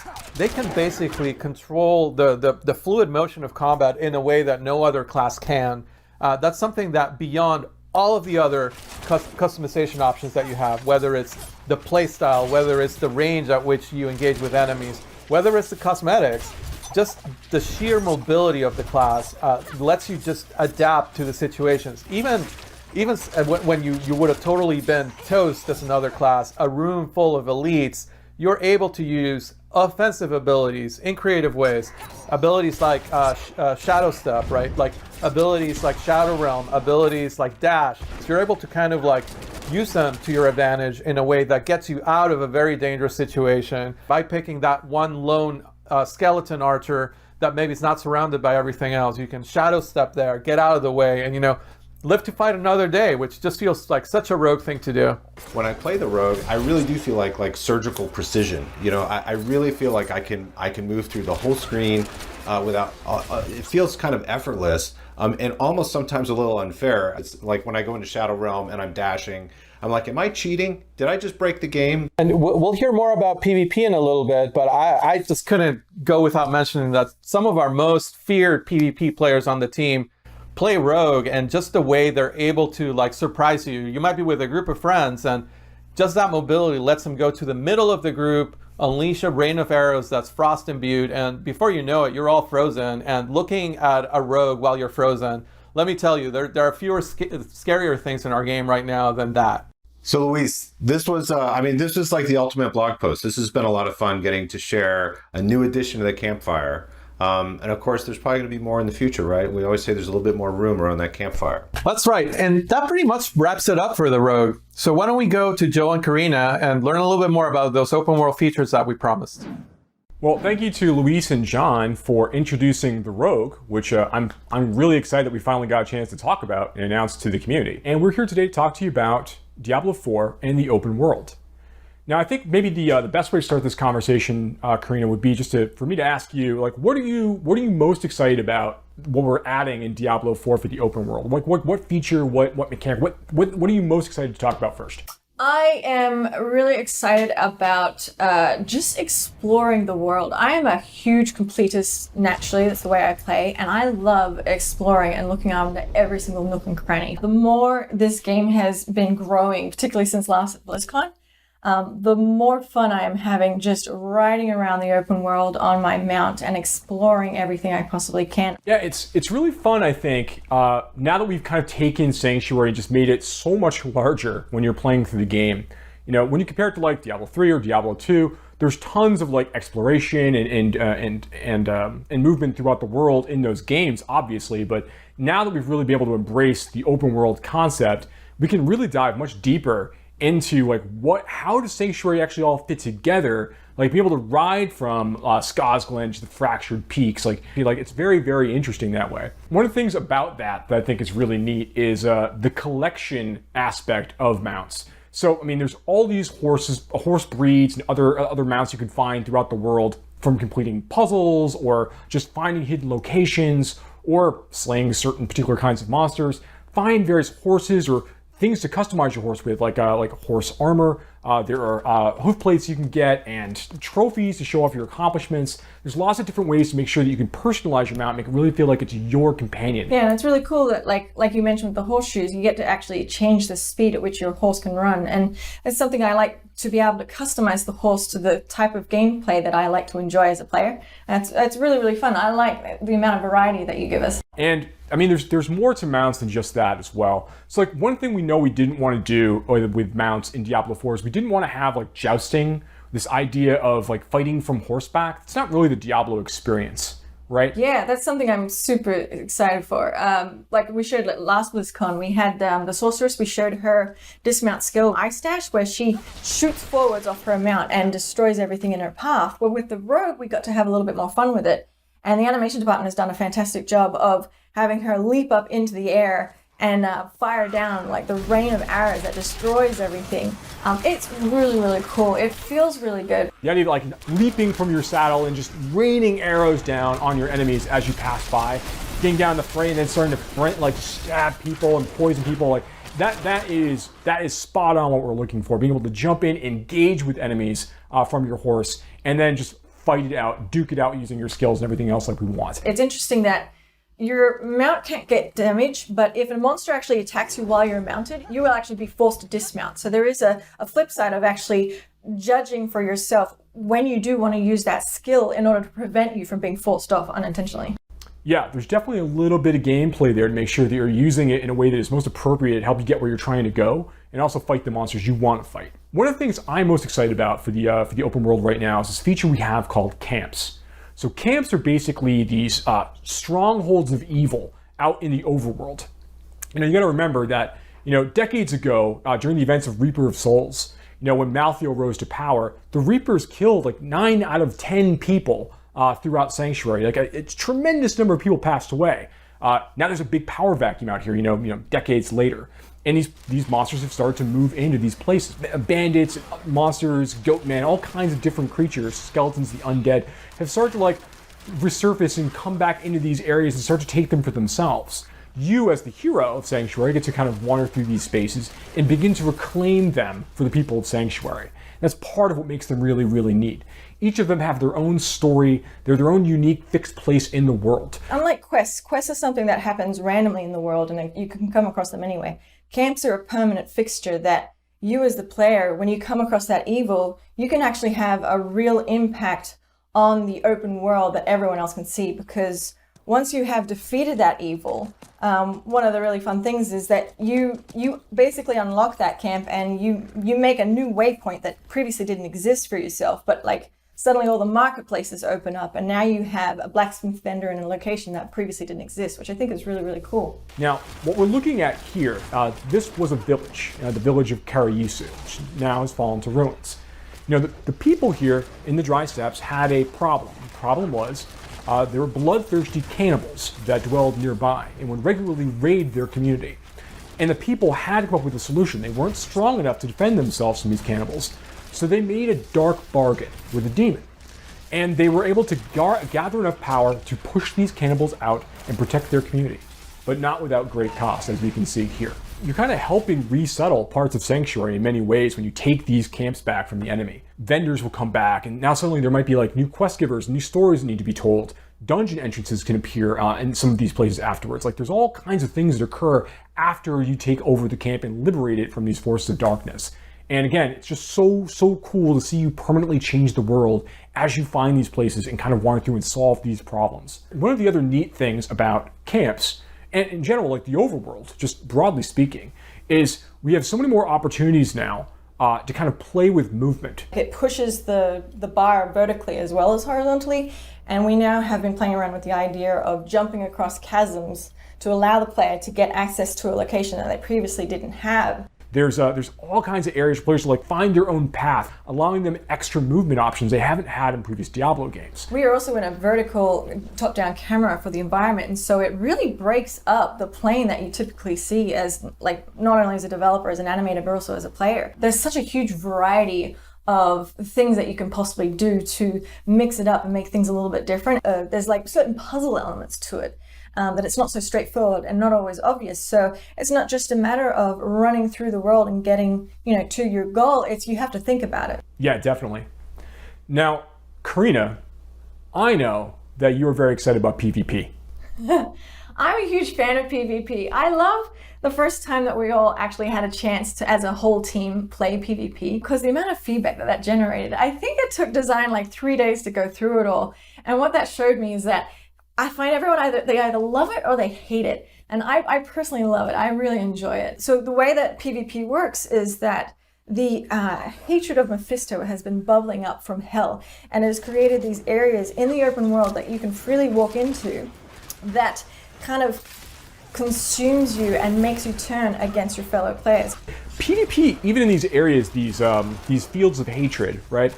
Even in these spaces, it's not like mandatory. So these are optional places players can choose to go to kind of collect shards of hatred that they can collect from like killing monsters, from completing events, opening chests, all kinds of ways to earn these things, not necessarily just killing players. And as you earn these shards of hatred, they're kind of in an unpurified state. They're in a basic state. You need to bring them to a purification event in order to turn them into a currency that you can then use in the nearby like small encampments around the fields of hatred. And what's really neat about that is that when you're trying to purify these things, that's when everybody nearby finds out and hears like, oh, okay, well, someone's actually trying to complete a purification ritual. We need to go and kill those players and take all of their shards before they finish. Once you purify them, they're yours. You can't lose them. But before they're purified, they're free game. Yeah, I think it's really important to note that, like, even if you don't want to engage with other PvP players, you can actually explore those areas and collect the Shards of Hatred from specifically monsters. But the second you need to then turn them in and purify them into a currency where you can spend them on gear, trophies, and other content, you actually are hostile yourself and actually can be attacked during that single moment. But I think that really creates a lot of opportunity for you to team up with friends for just that one little moment in order to gain the reward that you spent so much time collecting. So you called out earlier that the Shards of Hatred are used for like some of the vendors you could find in the Fields of Hatred. There are some special vendors that only kind of arrive in these areas. They'll have special costumes or new mounts and weapons and things along those lines. Nothing that's like strictly more powerful than stuff you can get in other parts of the game, but stuff that really like speaks to your desire as a PvP player. And I think one of the things that's really kind of neat about the system in general is that as a player, if you choose to go hostile, betray the players that are near you, try to get as many Shards of Hatred as you can, you're going to slowly begin to kind of like infuse yourself with that same curse of Mephisto. And you're going to become a vessel of hatred. Now, once you do that, everyone within a very large radius of you is going to be able to see you as a threat on the map. And they're going to get a bonus for killing you. So when that occurs, you have a set amount of time you need to survive.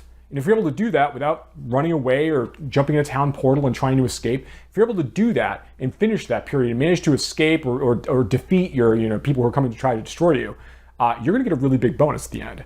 And that's been really, really exciting to watch in our playtests already, as people are like kind of wrestling for this status and then trying to defend it once they actually achieve it. Yeah, and there's also the ears that you get to collect as a trophy. It harkens back to D2, where I think you could sell the ears for 1 gold. I don't know if we're going to be doing that. I know we were playing around with them as a currency at one point, but I think right now it's just a cool trophy that you get to collect and show off. Yeah, right now, very, very cool trophy. The thing was really neat about the Diablo 2 ears, like you could fill up your whole inventory with them, obviously, but being able to see like the people that you took the ears from, like seeing their character names on there, was always like the interesting, fun part. Kind of like proof, like, yeah, I got that person that time, right?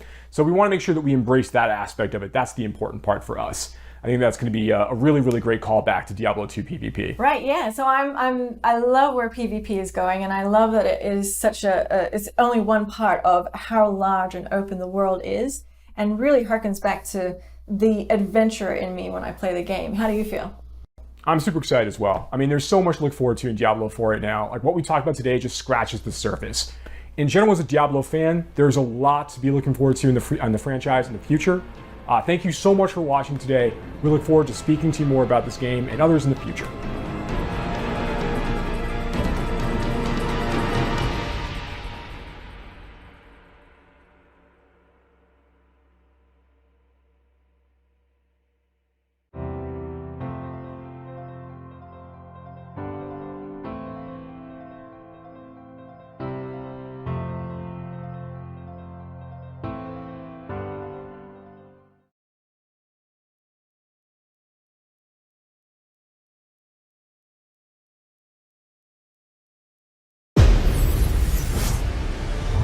Welcome everybody to BlizzCon. We know that you all want to hear more about Overwatch 2. Allow us to invite you behind the scenes to explain more of what we're doing and why. Everybody, please hit record. Fingers crossed. We lost Scott. It's off to a good start. This is going great. We've been assembling one of the best teams that I have ever worked with. I'm nervous. And I'm so proud of the progress that we have made together. We really liked the stylized drop down. Imagine that it's coming forward, boom, boom, this starts to spin. The scale and the scope of this game have meant that we've needed to grow substantially. We have to... Sorry. Let me start over. Overall, I think we've done incredibly well as a team moving to work from home.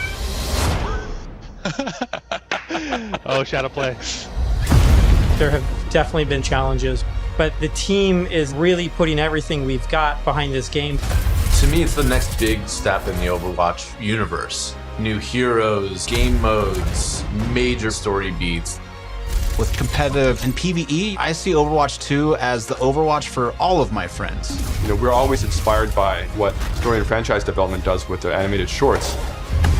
We really wanted to bring that cinematic experience into the game. You can invest in your heroes and grow them over time. I'm super geeked out about Overwatch 2. I can't wait for people to play this game. It just gets better and better. There are some things that we just can't do without a sequel.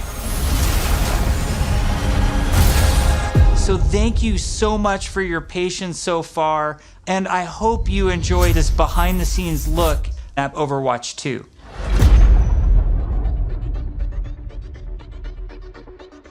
All of our players at home, they want to see one of the new maps that we've never talked about before. Really? I can just talk about anything that I want to. Yes. You're serving this up to the guy that is like unintentionally leaked information in past interviews. You can do it officially now. Okay. So one of the maps that I'm most excited for in Overwatch 2 is our Rome map. We always want Overwatch to feel like this globe-trotting adventure for our players. So we're having a lot of fun coming up with the Overwatch version of Rome. We wanted a very romantic, sort of this powerful feeling of old world architecture. One of the most exciting things for me is the early building of these maps, where we get to sit down together with key people from the environment team, level designers, effects groups. We'll spend some time talking about moments in the game that we really want to see, like the Colosseum or a grand view of the hills of Rome in the backdrop. And then we'll go back and do a paint over, or we'll do a concept painting of certain things based on that. We try to draw inspiration from as many different sources as possible. For example, one of our environment artists had just taken a trip to Rome, and he returned with thousands of pictures and was so excited to work on a map set in Italy. There's a lot of ancient architecture in Rome that represents the empire that it used to be. So we brought some of that back. Some of the things that are destroyed in real life, we kind of rebuilt in a kind of an Overwatch style. It's one of the most beautiful pieces of environment art that I think we've made for the entire game, and it just absolutely took my breath away. Can we reveal more maps? Yes, Scott. Scott, why don't you have the honor? Why don't you reveal, like, is there an artified, like, let's pick an artified one. I know what map I want to talk about. It's the one that I just get super excited about. New York City. New York City is just an amazing Overwatch location. We're really striving to make it as authentic as possible while still putting this Overwatch spin on it.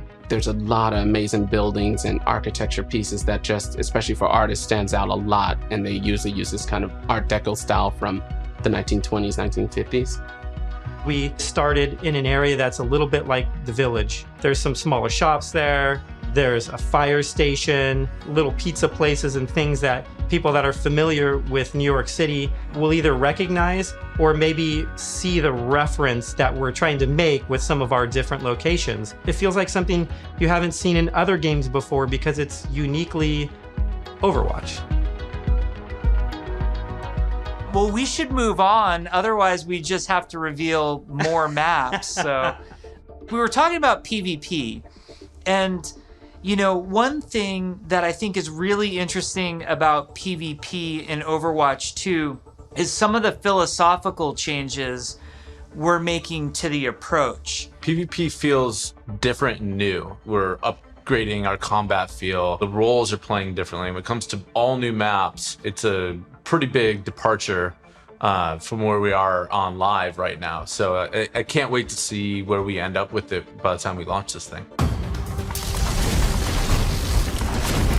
We're also experimenting with the idea we call role passives, which are passive abilities that a hero can have based on what role they are. For example, currently in our internal builds, the tank heroes all have knockback reduction against them, and they also generate less ultimate charge for enemies that are shooting at them.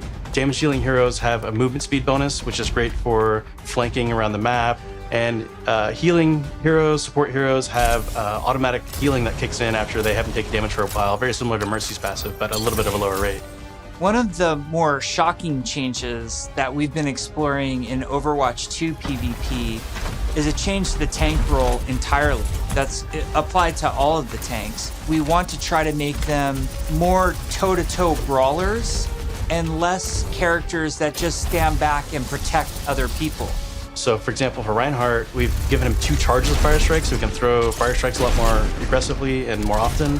Also his charge, he's able to cancel it now, and you can steer it more aggressively, so you can, not quite turn a corner, but you can definitely more accurately pin targets. And because you can cancel it, it allows you to use it much more aggressively and, really go after those key targets without feeling like you're going to sacrifice, all of your positioning, everything to get there. He's almost more terrifying now with this, to be able to unleash his full arsenal more often than kind of just being the guy with a shield. The changes to Reinhardt that we're trying, and they might not shift, that's just the reality, but the changes that we're trying right now are to try to embrace more of that instinct that players have when they want to play a big burly character that looks aggressive and feels like it should be aggressive.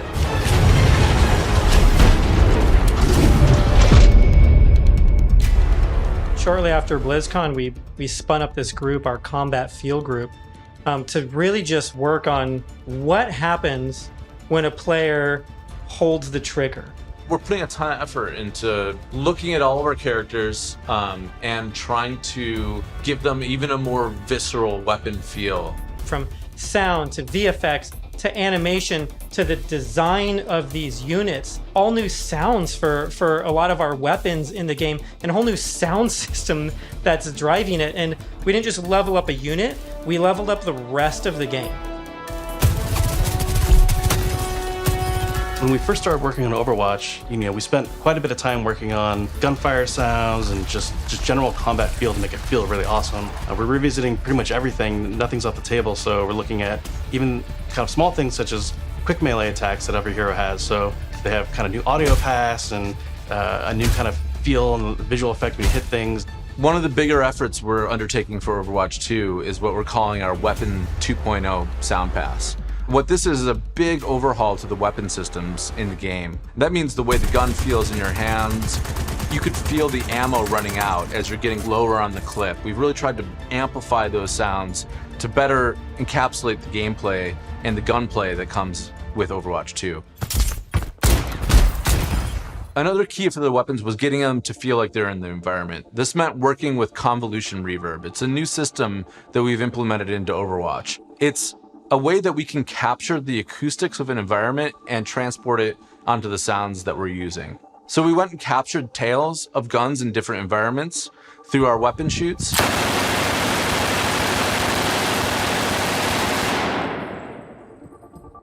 Wow.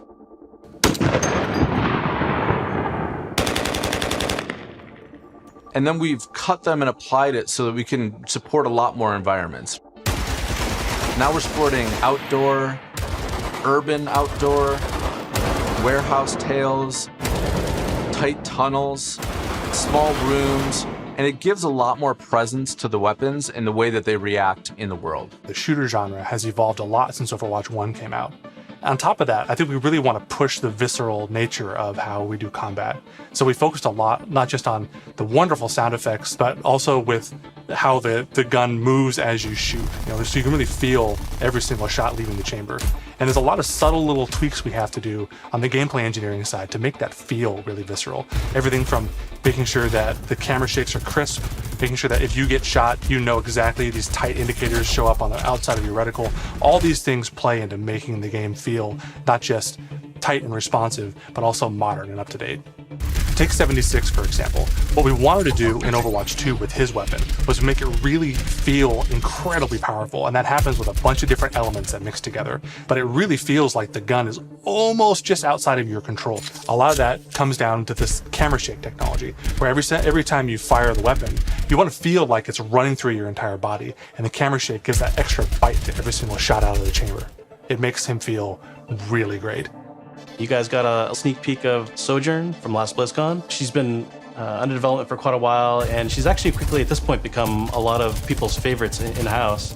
When we look back at Overwatch when it was originally created, there was a lot of heroes that were made from a gameplay standpoint kind of surrounding a weapon type. For example, Farah was based on a rocket launcher hero. Widowmaker is clearly like kind of the sniper. We thought there was a weapon that was kind of missing that would be a lot of fun to play with, and that's a railgun. It's so much fun in the playtest to have this really powerful shot that can, rip through enemies if you really are accurate with it. And she's all about that aim skill. So if you got that aim skill, you'll love her. We're still exploring new game modes, and we're also reevaluating older game modes that people are more critical of. We're of the mindset maybe 2CP doesn't exist in Overwatch 2, and maybe there's a new cool game mode that replaces it. We really want Overwatch 2 to feel like the next evolution, a true sequel to the first game, not an add-on. It's not a small part. It's not an extension of the original game. This is an evolution and a replacement to the original game, and I think it's exciting. Hero missions are probably one of the things that's the hardest to wrap your head around if you've never played one of them. The goal around hero missions is for these to be this co-op PvE experience. I personally only play competitive mode. Like, I'm all about that competition. And I have friends that they don't want to do that at all. So I'm really looking forward to a game that I can play hours and hours with my friends who aren't in competitive, and it's also something that I'm interested in. Hero missions are the content that people are playing as they are leveling up their heroes. And so for a system like this to really sing, you need a lot of missions. We don't want players to feel like they're just in this grind to get to the top. And there's a lot of really, really good back-end technology that we're exploring so that the heroes are constantly bringing their personality and some light story to these hero missions as well. The goal is to make as many as possible, hundreds of hero missions. We've explored a lot of different ways of getting to that much content. So have like different sets of enemy units that people will be fighting against, and there's different hero mission types. At the same time, hero missions can take place in all of the multiplayer maps that we've done, and we're also adding new spaces onto some of these maps. It's a huge challenge for the art team. We take maps that a lot of people love and recognize, and we have to add a lot more art and level design to it. In this one hero mission playtest, we came up to an area in King's Row that usually has a gate on it. Suddenly that gate opened and I saw a new area of King's Row that I had never seen before. You may be playing a payload game type, and the payload may decide to take this new route instead of going the usual route. That was really, really cool. It was like this eye-opening special moment. Lan, our lead tech artist on the environment side, very early on her own free time, made a prototype of a sandstorm on the Temple of Anubis map. And at the time, we didn't know what we wanted to do with that, but it looked awesome. We looked at it and went, oh my God, we absolutely have to do this. So we put some new technology in place that allows us to do this dynamically. You start the mission off, clear day. Midway through the mission, suddenly this sandstorm or heavy weather would show up. It made the world just feel so much more alive. There's a sunset, daytime, nighttime, but depending on where you are in the world, these look different. California or Hollywood would have what we call a California sun. In New Bonny, there's a great African sun that happens there. You start to get a sense of space and mood. This is what really brings the levels to life. For me, the dynamic world's exciting. Just seeing these dramatic landscapes, the wind and the atmosphere blowing by. It's a much more cinematic experience for the player. Before you start a mission, you look at a map. It's nighttime in Necropolis, or there's a sandstorm in Necropolis. Players can make some comp choices based on knowing this information. Characters like Hanzo or Widowmaker start to be a little more valuable because they have abilities that allow them to see through the sand more clearly. Are we going to talk about any of the types of objectives in hero missions? Yeah, let's talk about the objectives. players are being asked to do different things from one hero mission to the next so that they all feel really fresh to the player. For example, we have Gather and Return, where you're trying to go and grab these different canisters to kind of safeguard them so they don't go off and affect the population in a negative way. It creates this really cool tension in the world where on the one hand, you're trying to split up and go grab all these canisters to be as efficient as possible. But at the same time, now you're having these sort of special enemy units spawn that are really difficult. And if you kind of get caught by yourself, it turns into a pretty bad situation really quickly. And it feels extremely cooperative and like a very different way to interact with the Overwatch universe. We're experimenting with all sorts of ideas, and just internally we have names like Wall of Death, Scavenger Hunt, and Kill Quest, and all these new mechanics and enemies for people to experience. Players will be able to jump in night after night, play different hero missions, and then work through the progression system, leveling up their heroes.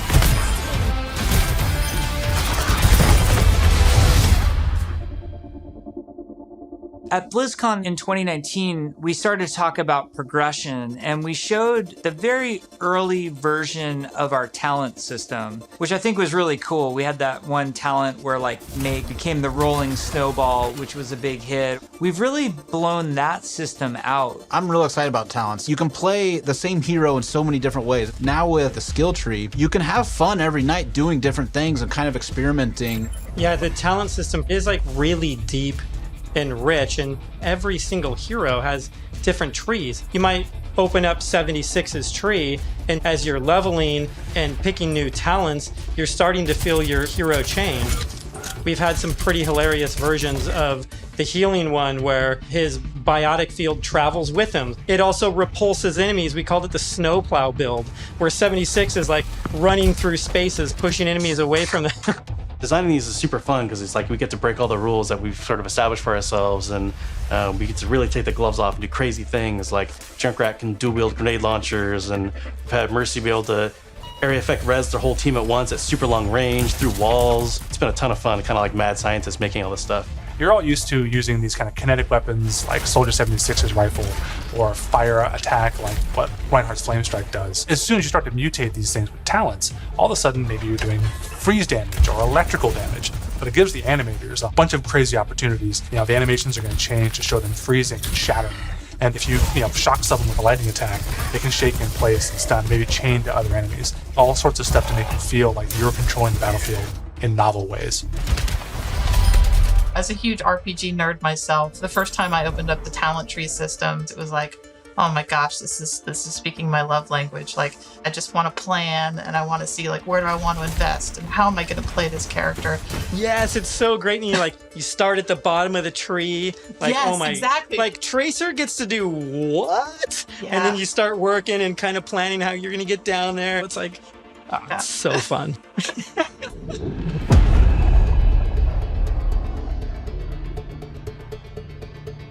When we look back at BlizzCon 2019 and we talk about some of the criticisms that we had, one of them as a development team that we felt was that the combat was just not engaging enough.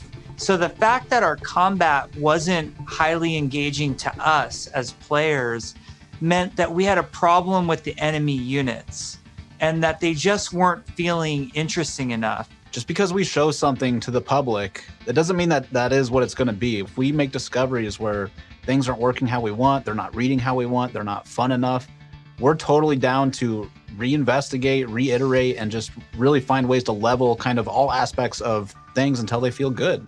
I would say a major focus of all of 2020 was to make the null sector enemy units more engaging. And some of this was adding new units and evolving other units that we had. Interesting combat for us is varied combat for us. So sometimes we're going to ask you to protect something in Overwatch 2.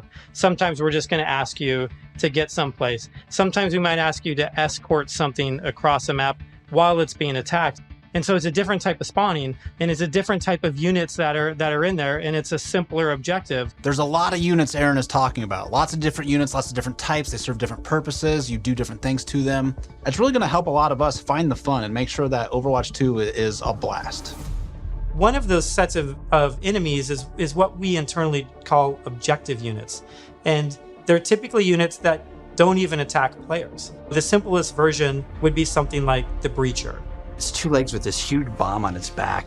It was built to do one thing: slowly and methodically march towards its objective, and then it transforms, and the bomb opens up like a flower. It starts spinning and charging up, and you hear this awesome sound, and you know you have a little bit of time before it's gonna explode and you have to take it out.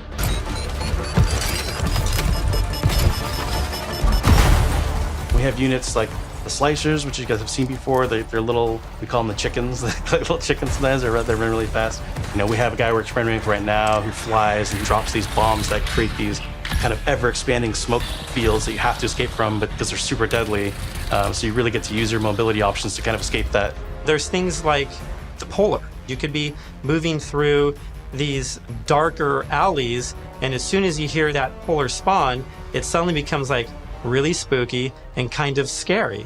This very tall, elegant looking character that's blindfolded, 3 orbs that circle around her as her eyes, and we basically spun those orbs around her head as a big tell, launched them at the player, and then it activates this tractor beam, and it's bringing you in, and then you get this awesome like anticipation of the hair opening up so you know what's about to happen. One thing we've just recently been experimenting with is this idea of elite units. We didn't want the elite units to feel like they're just, oh, this guy's got double health and double damage. We want to make sure the elite units feel like they have different behaviors and have different attacks. So for example, an Omnic Grunt, normally he fires his gun, he dies pretty simply.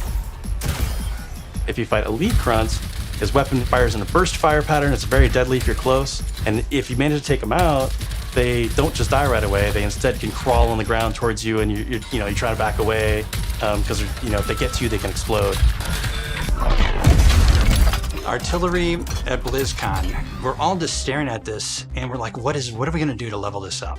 One of the things we really felt wasn't coming through was the damage states. We intend for players to shoot these guns off, but currently it's not reading as something that can happen in the game easily. We changed the design, we changed the animation, and we go back and forth and just continually iterate.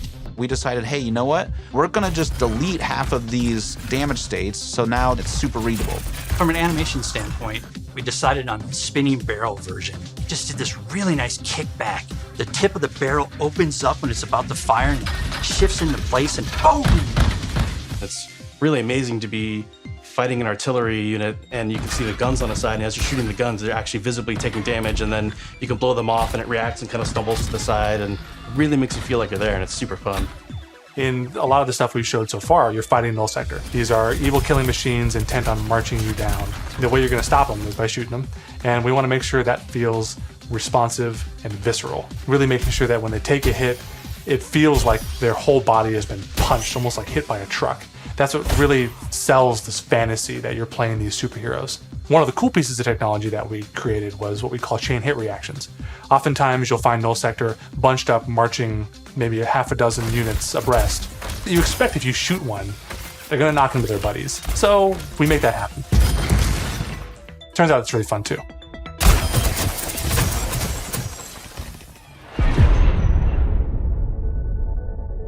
One of the things that we showed last year at BlizzCon was the new looks for our heroes. The theory kind of going in was like, you want to preserve the essence of your hero, but also kind of show that that hero's evolved and kind of changed and moved forward. So we have a lot more new looks.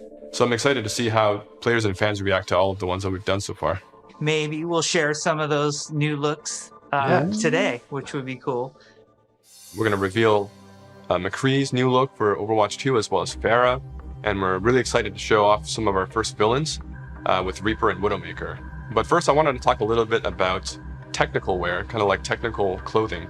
What that really is using very techie fabrics, as well as having very intricate but functional straps, designed in a way that is very aesthetically pleasing.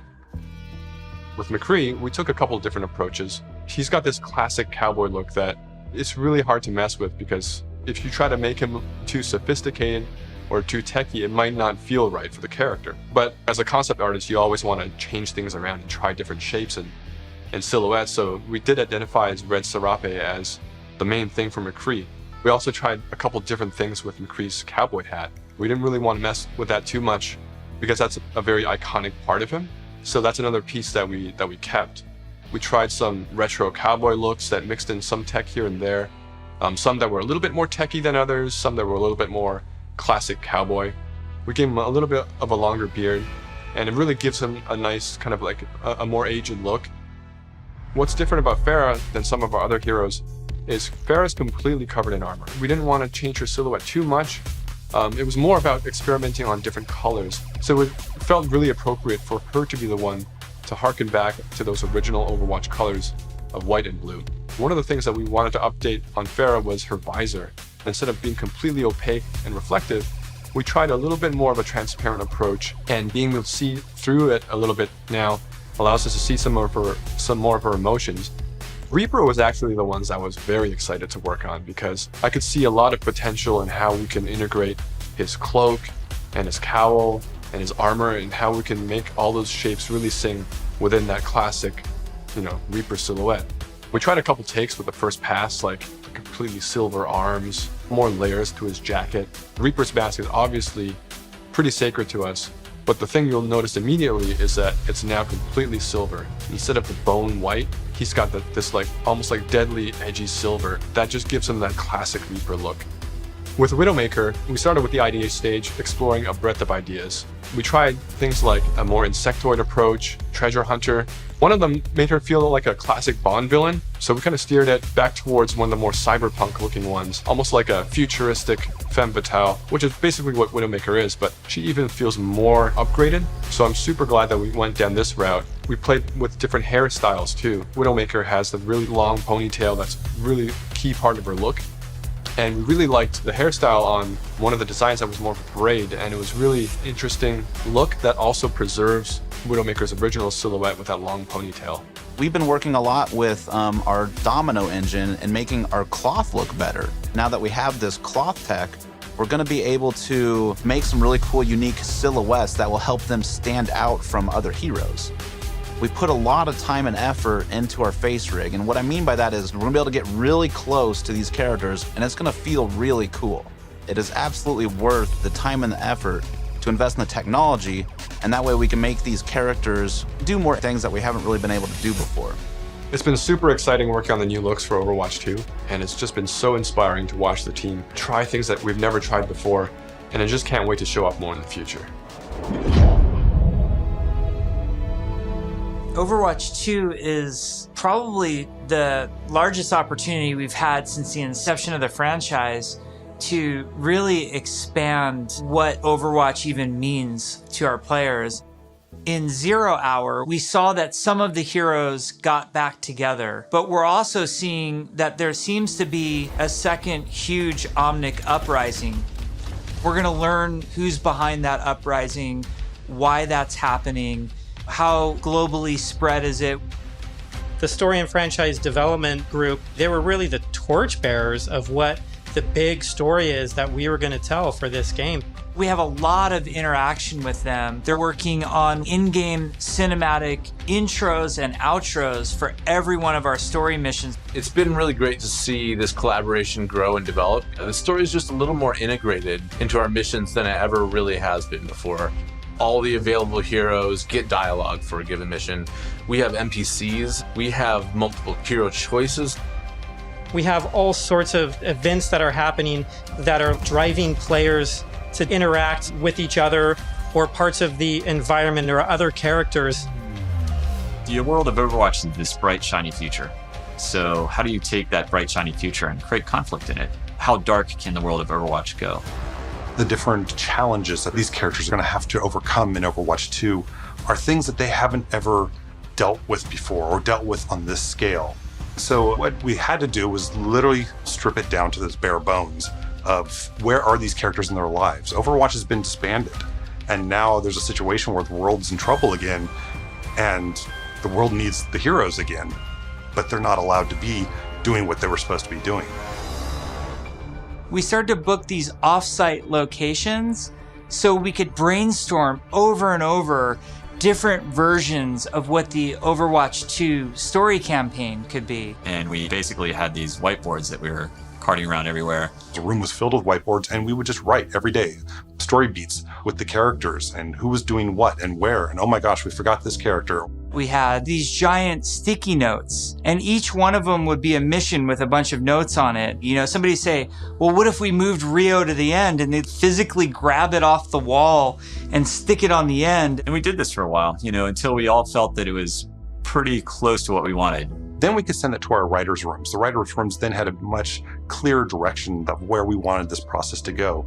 Ultimately, we come up with something that we think is right for the game. And then we pitch it back to the game team, and they point out everything that we missed. And that allows us to actually back up and go and make it right and make it better. Because the scale of this story is so huge, it takes place over the whole world, basically. It just requires a constant iteration, constant refinement to make the story as best as we can make it. From writing, we go to storyboards. The storyboards get crafted with the edit. From there, it'll go to a previs department where they'll start to flesh it out in 3D. Once we've kind of figured out our camera work and our cinematography, that'll then go to the animation department. And then we end up going right into the game engine. One of our challenges was to figure out how to integrate this story and this narrative with the gameplay. So if the intro cinematic ends with this huge battle, this huge war, when you get into the game, it has to mesh and feel the exact same way and blend together. We really are also trying to get the music to be equally as consistent from in-game cinematics straight through to the mission. Adam Burgess, our lead composer, has been working with the IGC team, with the game team, developing themes for all of the heroes, all of the locations. As the cinematic director, whatever we're crafting should never override the gameplay. We want to make sure that the player's experience going from the cinematic to the gameplay is seamless and it feels like a completely immersive experience. The engineers, we have to find a way to actually make that come to fruition. The choreo tool is a tool that allows people to coordinate different events to happen at the same time. Like in Rio, if you played our demo, one of the buildings explodes. And so that kind of event needs to happen as you're running by, and you need to have it timed, because if it blows up too early, then you don't see it. It allows story moments in missions that interact with the environment, that interact with our characters. The new tech, the new abilities that we have now are allowing us to push our storytelling farther than we could have previously. What's also really powerful about choreo is that, you know, if somebody has an idea, they can mock things up really quickly. We got to show the Widowmaker making this awesome introduction. And Casey was able to quickly put a really rough prototype in choreo. And Philip would come in and on the fly, he's making quick changes. They play tested something that would normally take weeks. It was done in like a matter of days. Each story mission has its own custom map built for it. And these maps are absolutely gigantic. India is one of our biggest maps, and it's a fun map because it has a few story beats that we've taken from recent comics and characters in the game. We've written a history for each city so that the cities feel lived in. And I think that informs the artists so that they know like what it is that the city has been through. Gothenburg was our chance to show Torbjorn's workshop. We created a space that kind of fits his height. So there's, step ladders and scalable tables. We designed the space as if we were Torbjorn. Molten steel is pouring out of walls. It's pretty epic when you walk into it. Toronto was under siege by Null Sector when the players arrive here. There's a dynamic snowstorm. So as you make your way through the level, the snow is slowly building up. Suddenly by the end, the characters are caught in this gigantic snowstorm and they must fight their way through. In Overwatch 2, we want to give you choice to be able to play this character or that character. So we're designing a lot of systems around how their relationships develop over the course of the story missions in the campaign. We have a cast of many characters all on screen, all at the same time. And it's fantastic to actually see them all interacting and working together in ways that we've never actually seen. We've always thought about it and hoped for it, but now it's actually happening. It actually requires us to have a whole new branching dialogue system. If you happen to have Genji and Mercy in the second mission of the game, you might get different dialogue that's about their relationship. Our voice actors bring the characters to life in ways that everybody has fallen in love with, from inside Blizzard to the fans. Just to hear this collection of actors all together, all interacting, has been a real treat. I wish people could see how many people are involved when it comes to something like telling the story of Overwatch. It doesn't just come from a singular person, it comes from a group, and it's a really talented, fun group that all works together. We've been developing what we hope is one of the best stories ever. There's some key story moments that I'm really excited about, and I really can't wait to see how people react to it.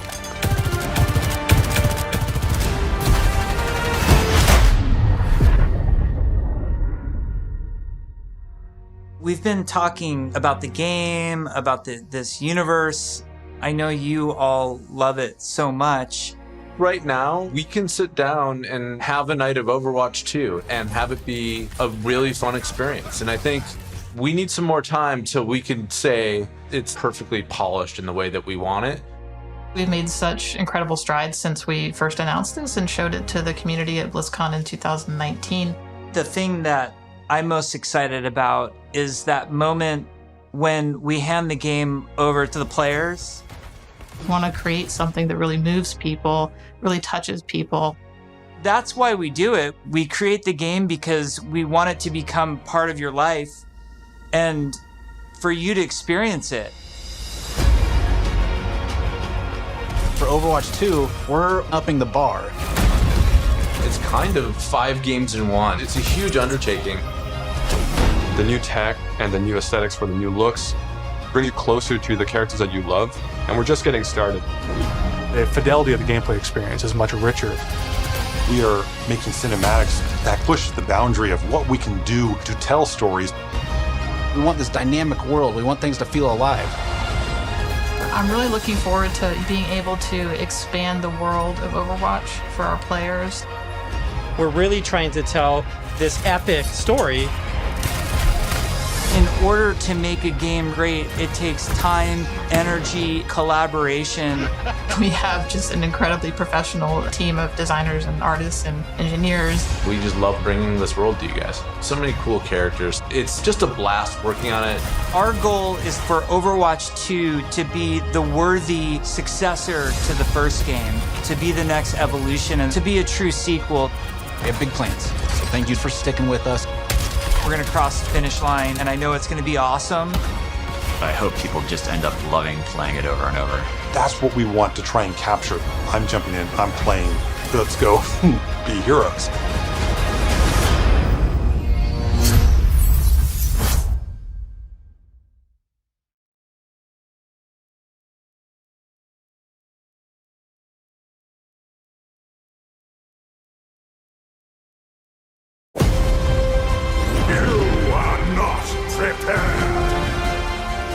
It has begun.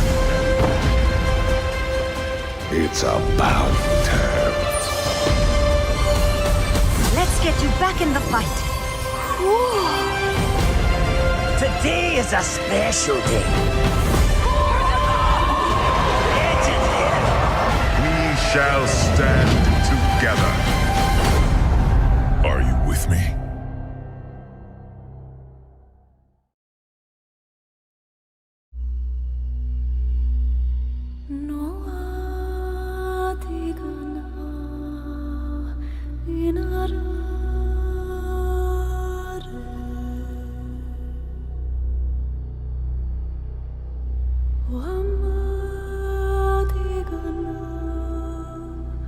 All right, we're gonna watch the video sent to us.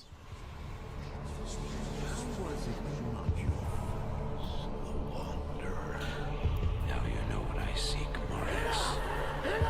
Release the demons from my... Wait, we got Kane back?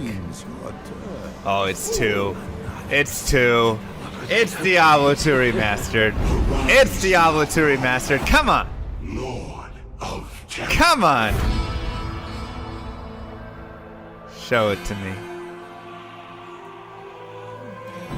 Though this be our darkest hours, it may yet There we be go. your greatest moment. I knew it was there somewhere. Somewhere out there I knew. Somewhere out there. Yo, sick. Ooh, love the campfire. Oh, that multi-shot looks awesome. Wow.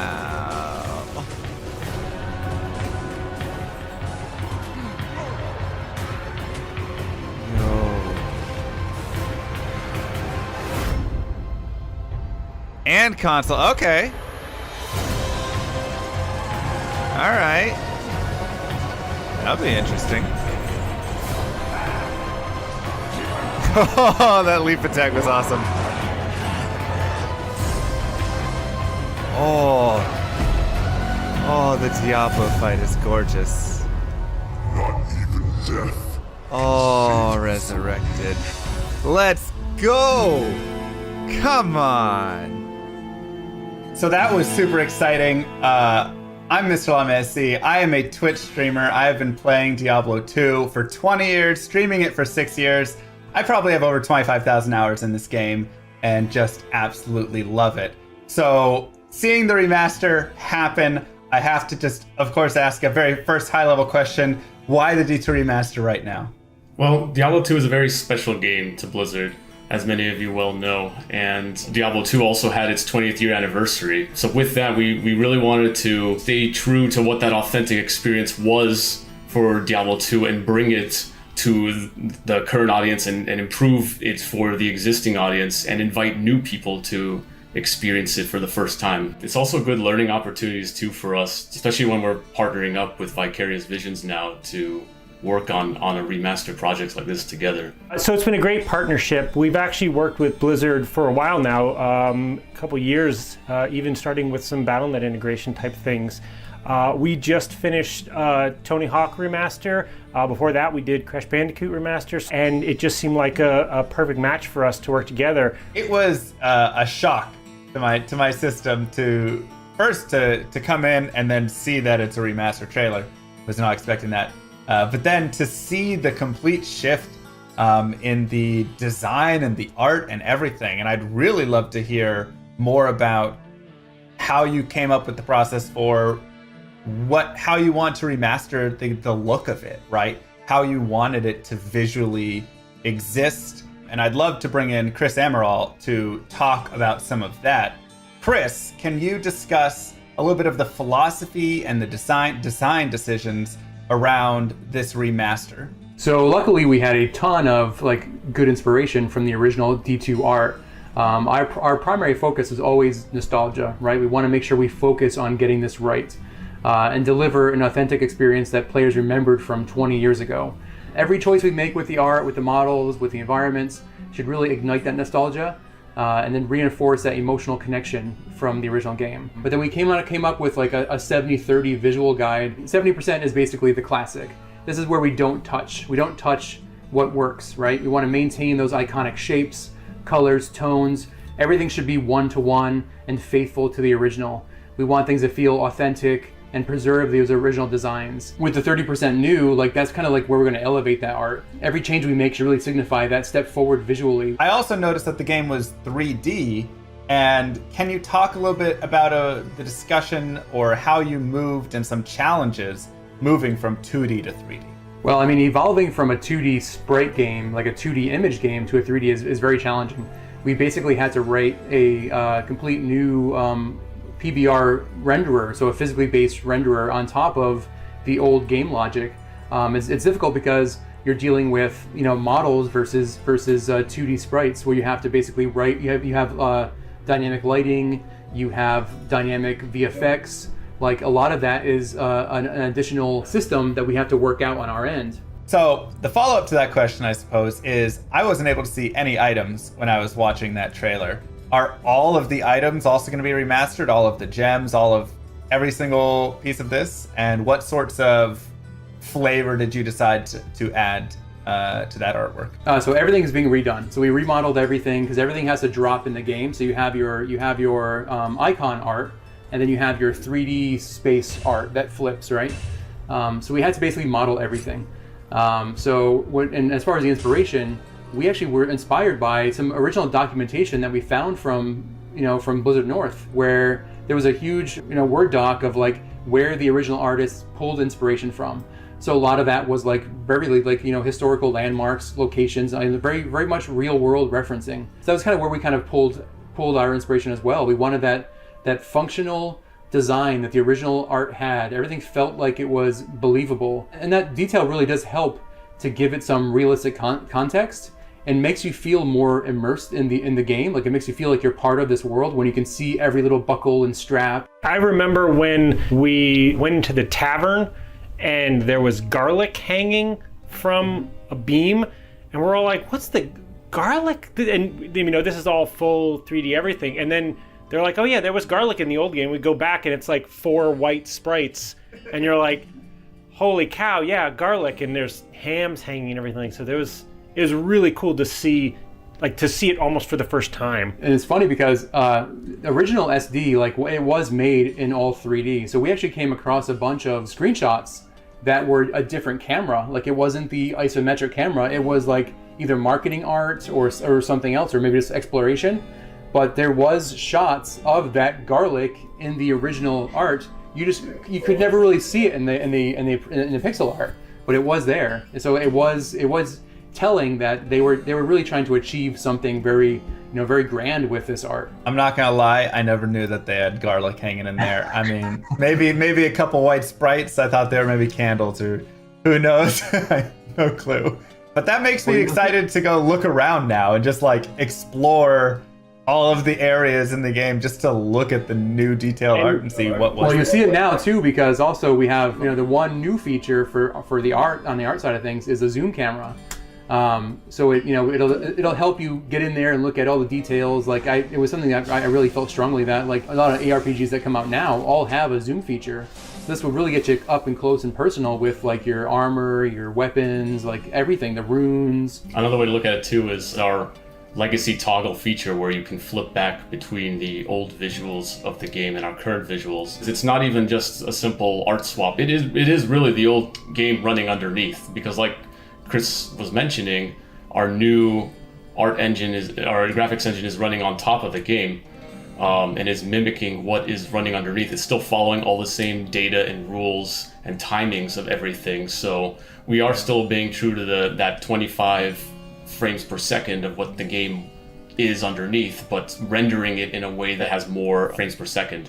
Yeah, I'd love to hear more about that specifically, because when I go into Diablo 2, I'm thinking 25 FPS, and like you said, the game is built on that. My faster casting, my hit recovery, all of this stuff is built on 25 FPS. So how do you create a game that's 60 FPS? So all of the logic and how the game talks with the server and everything like that runs on that cycle, and that hasn't changed.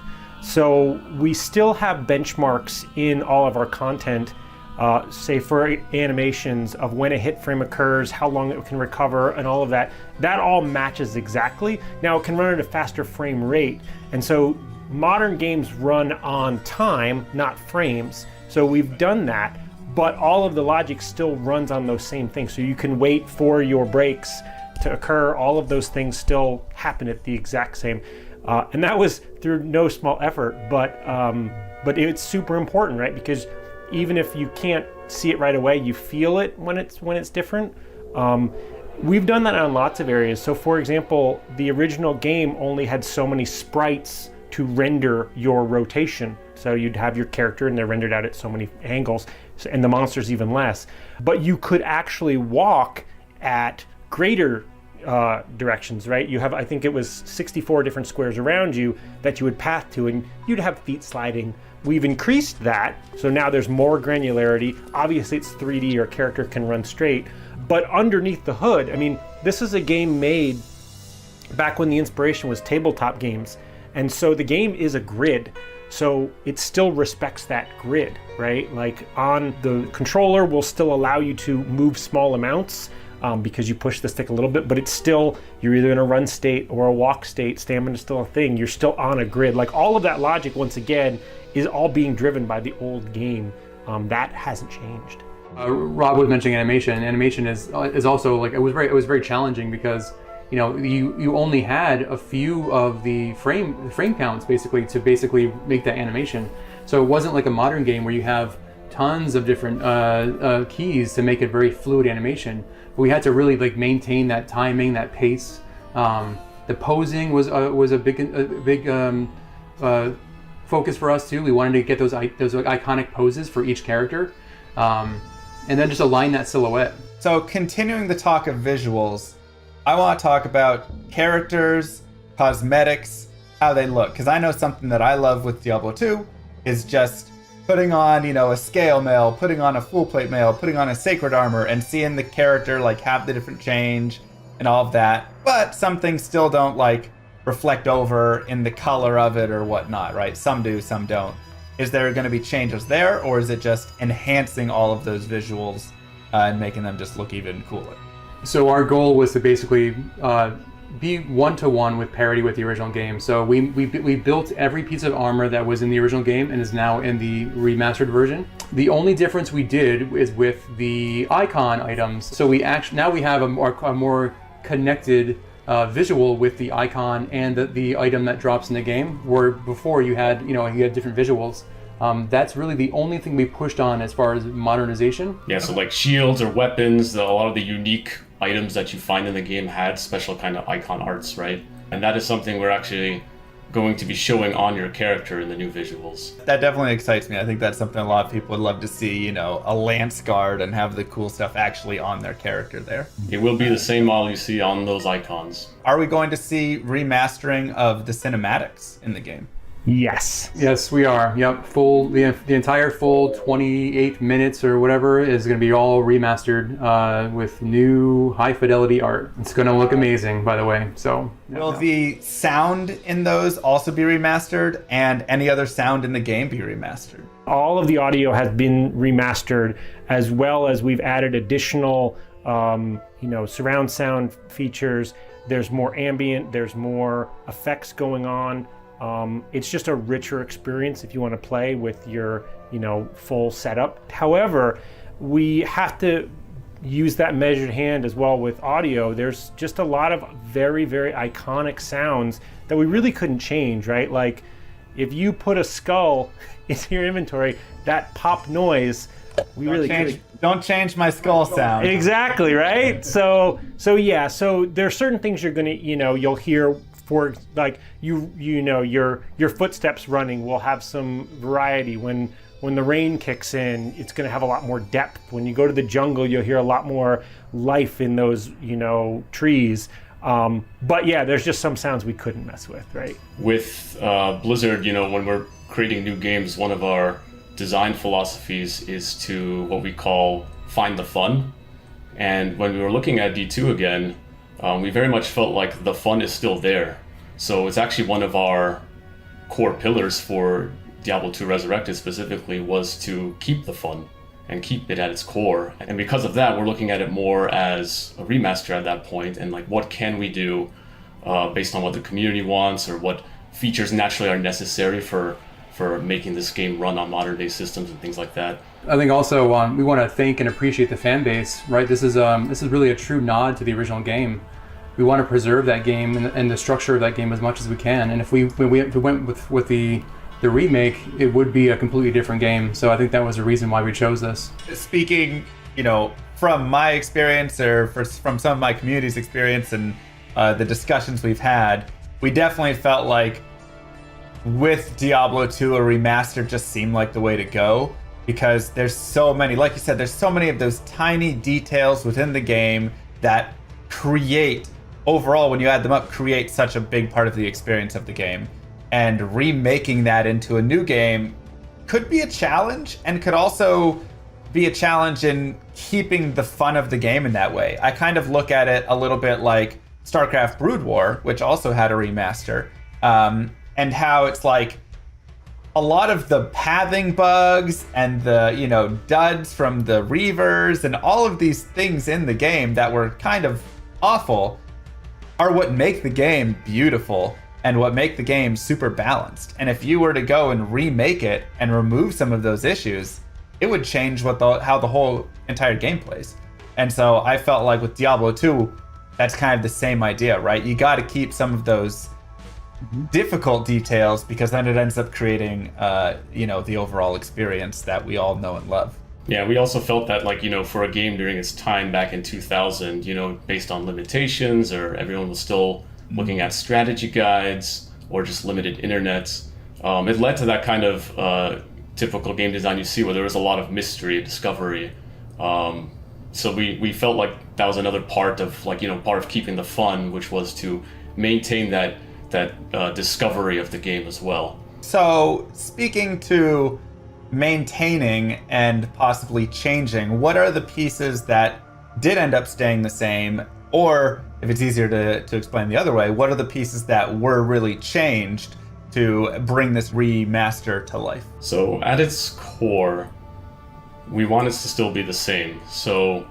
right away, things like the balance, the monsters you see on the spawn rates, item drops, and things like that are the same. And what we're doing is trying to take any of the rough edges you see, compatibility issues, resolution issues, and obviously the art, improving the arts as well. All these kinds of things you come to know from a remaster, but still maintaining very much what the game is. So, and when it comes to the features we added, this is probably the biggest area where we scrutinize so much is this addition straying too much? You know, does it still create the same gameplay experience and other things like that? So things like a shared stash, we know people use mule characters, right? And so adding a shared stash we felt was the right choice when it came. we have a shared stash? We have a shared stash. Yeah. We have a shared stash. Oh, thank God.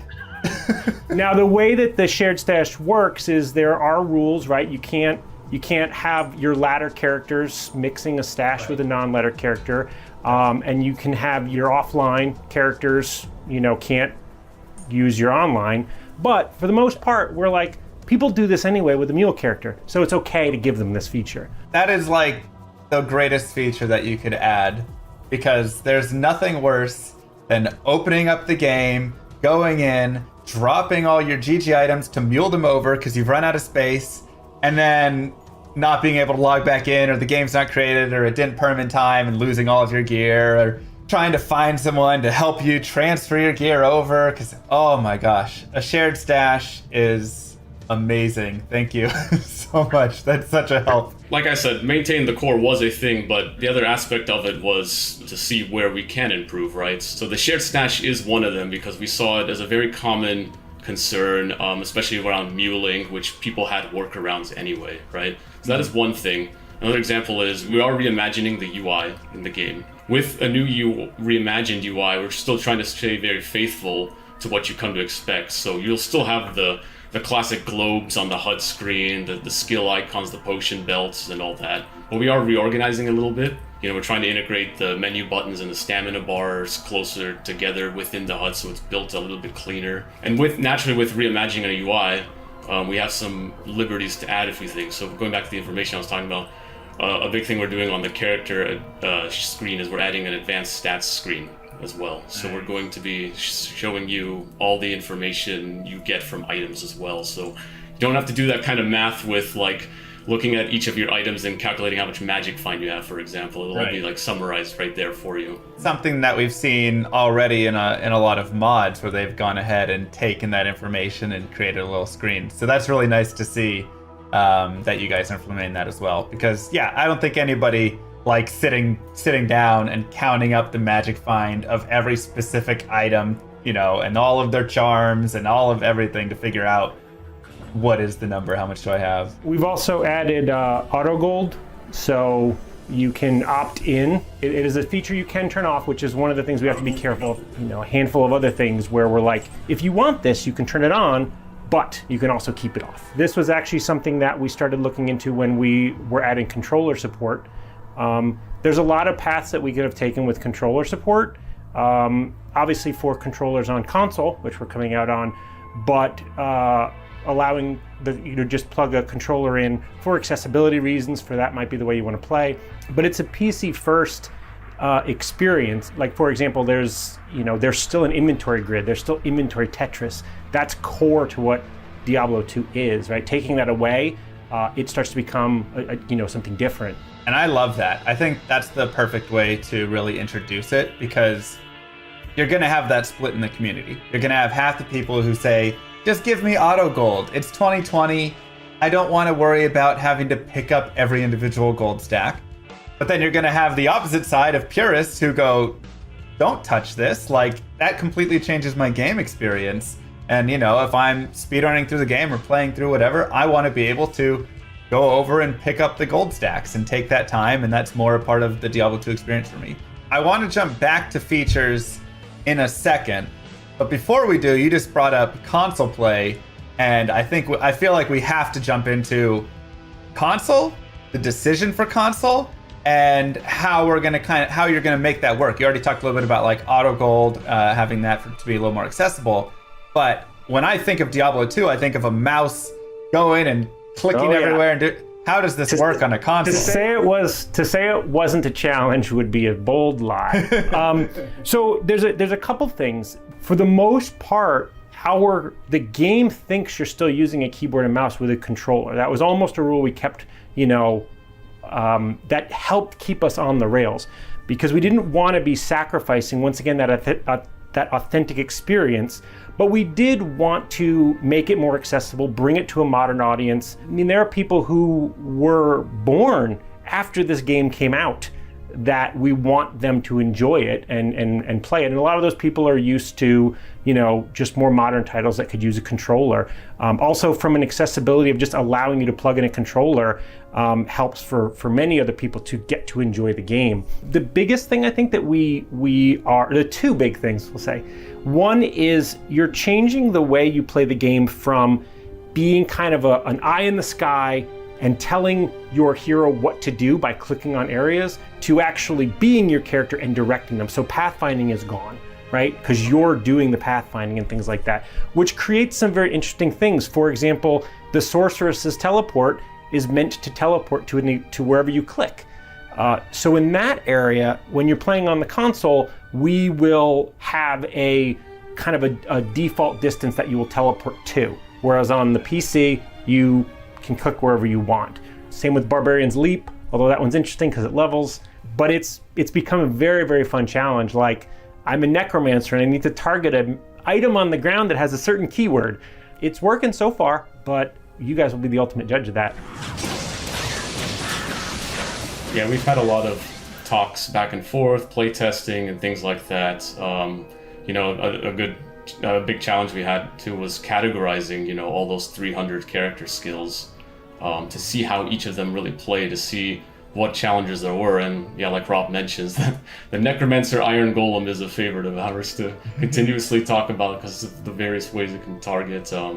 Also, like a Sorcerer's Telekinesis is another example. Watching the trailer, we see the assassin and druid at the campfire. We see a druid casting tornado. I have to ask though, even still, this includes Lord of Destruction, right? This is going to be a full encompassing remaster and not just classic or just a piece? That's correct. Yeah, we are going to be including both the base Diablo 2 and the expansion Lord of Destruction as well. And we're even keeping the mode of playing non-expansion character as well, right? So you could still play a classic barbarian, for example, and things like that. Okay, awesome. Because that was something I was also going to ask was, will there be classic mode? Because once again, when you go to the purist, you always have the people that go back all the way and they're like, classic is pure and that's it, and I won't play anything else. Yeah, it was very much a mode we wanted to keep. Even based on popularity, it might not be as much, but it's still a part of the game, and it still leads to interesting ways of playing too, right?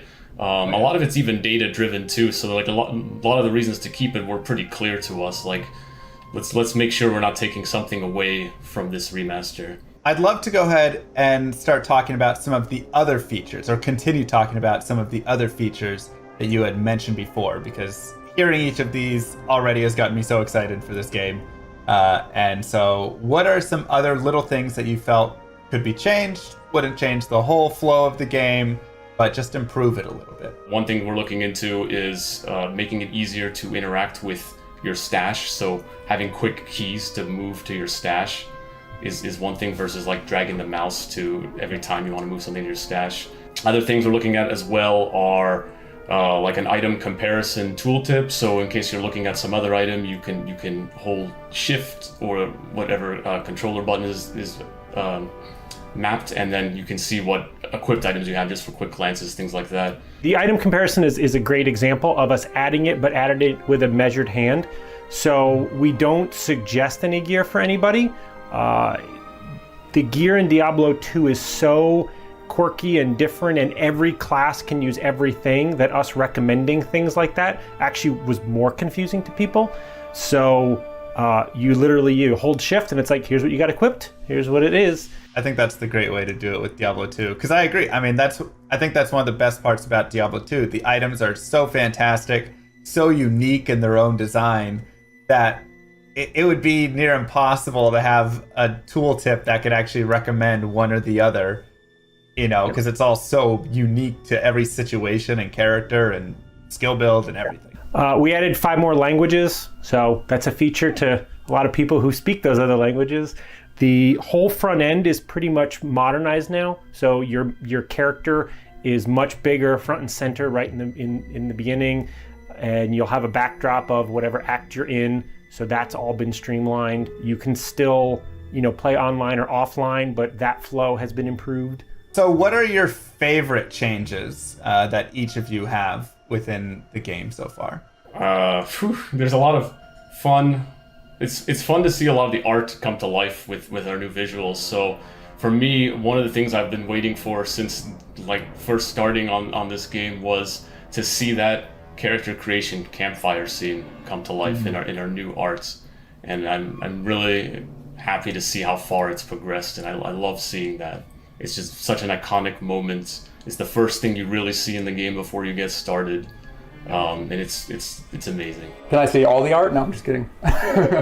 So we added, like Rob mentioned, we added an act-specific screen in the front end, and it's basically this large screen where we have like a diorama of each act, and it's amazing to see because it feels like you're really there. Like you can see the detail, you can see every aspect of the scene, and it just has that very immersive feeling to it. So that's probably my favorite part. I think mine is a little bit more squishy. I think our game has gotten a little scarier. I think that there are certain areas in the game where just the way that the 3D lighting is and the way the sound is, and I play it on a big screen TV sometimes, and just it feels scarier. It feels creepier, a little more claustrophobic in certain areas. That's not just one feature. There's a lot of things going on there, but I think it's really, really cool. I would like to hope that had the original creators had the tools we have today, it's the experience they would have wanted to make. Yeah, I think the lighting really helps with that too, because we're a 3D game. That's one of the biggest differences between the original games. So what the game had before with the sprites, with 3D models built into sprites, was not a true real-time lighting system. So because we're pushing that with a 3D graphics engine running on top of the game and getting actual 3D lighting inside of those kinds of caverns and corridors makes for a very interesting experience now, because it just feels more immersive with having light react around you like that. Yeah, I would definitely say, I mean, I've only seen the trailer piece you sent me, but even from that, just seeing down in the tunnels or the sewers or any of those like you said, cavern dungeonous zones, the lighting, it was darker and brighter, and then things like the skeletons with the fire, it just had this different, I agree, creepier feel. So I haven't seen much more than, or anything more than you guys showed me, but there was definitely a different feel to the game, and I loved the fire the most. I think just watching the sorceress meteor was gorgeous. Fire and lightning, once we got all the effects up and running, that was definitely a couple of times where we would be just in a review and we're and 10 minutes would go by and we're like, oh crap, we had a meeting, we were just playing now. Another thing that kind of goes without saying, that just because it's parody, but 8-player multiplayer, that just works, but once again, it was tricky to get that going. So with multiplayer, are there going to be any changes, any differences in there from PvP to trading to how players interact, units blocking each other? I mean, all sorts of stuff. So with multiplayer, we want to keep all the features you've known and loved there. So PvP will still be there, down to opening the party window and engaging hostility. Trading is still going to function the same as you can go into games, trade items, or talk in chat channels and things like that. Areas of improvement, though, like I said, going back to my mentioning of reimagining a lot of the UI, improvements to the battlement lobby. So we're trying to look at some things like improving like how you browse server games. Like, so when you're looking at a game to join and typing passwords and things like that, that's the kind of area we're trying to see how we could smooth out in ways like making sure you can browse normal games, Nightmare games, and Hell games, even though you've graduated to the higher difficulty. I'm sure you've known that. There's nothing worse than accidentally killing Bale in Nightmare when you're trying to do Nightmare Bale runs and you're like, I can't find any of the games anymore for Nightmare Bale runs. But you can if you log into a separate character. Right, you go to a separate character and then look at it. That was kind of our logic, right? Since there are workarounds there, that made it easier for us to make the decision of allowing some of those things. Another change is also looking into reducing ladder seasons overall. So right now, ladder seasons in Diablo 2 are 6 months, and we're looking at reducing that as well to help have more engagement and kind of drive more incentives too. 6 months is a long time, and we're looking into like if we make it shorter, we could probably have greater beats throughout the year, as well as seeing people strive harder for getting like that to that level 99, right? So is there going to be any reward change on that, or will it just simply be, the same standard? You get to 99, you're 99 on that leaderboard, and I mean that's a giant reward in itself. But I don't know if there's any other piece go up on the Battle.net website or something. We're not looking into adding anything beyond what the game really did, but in some ways there will be some things that kind of come out of because of what we changed. So we have the leaderboard, right, where you can see each class going to level 99. There are easier ways to filter through that.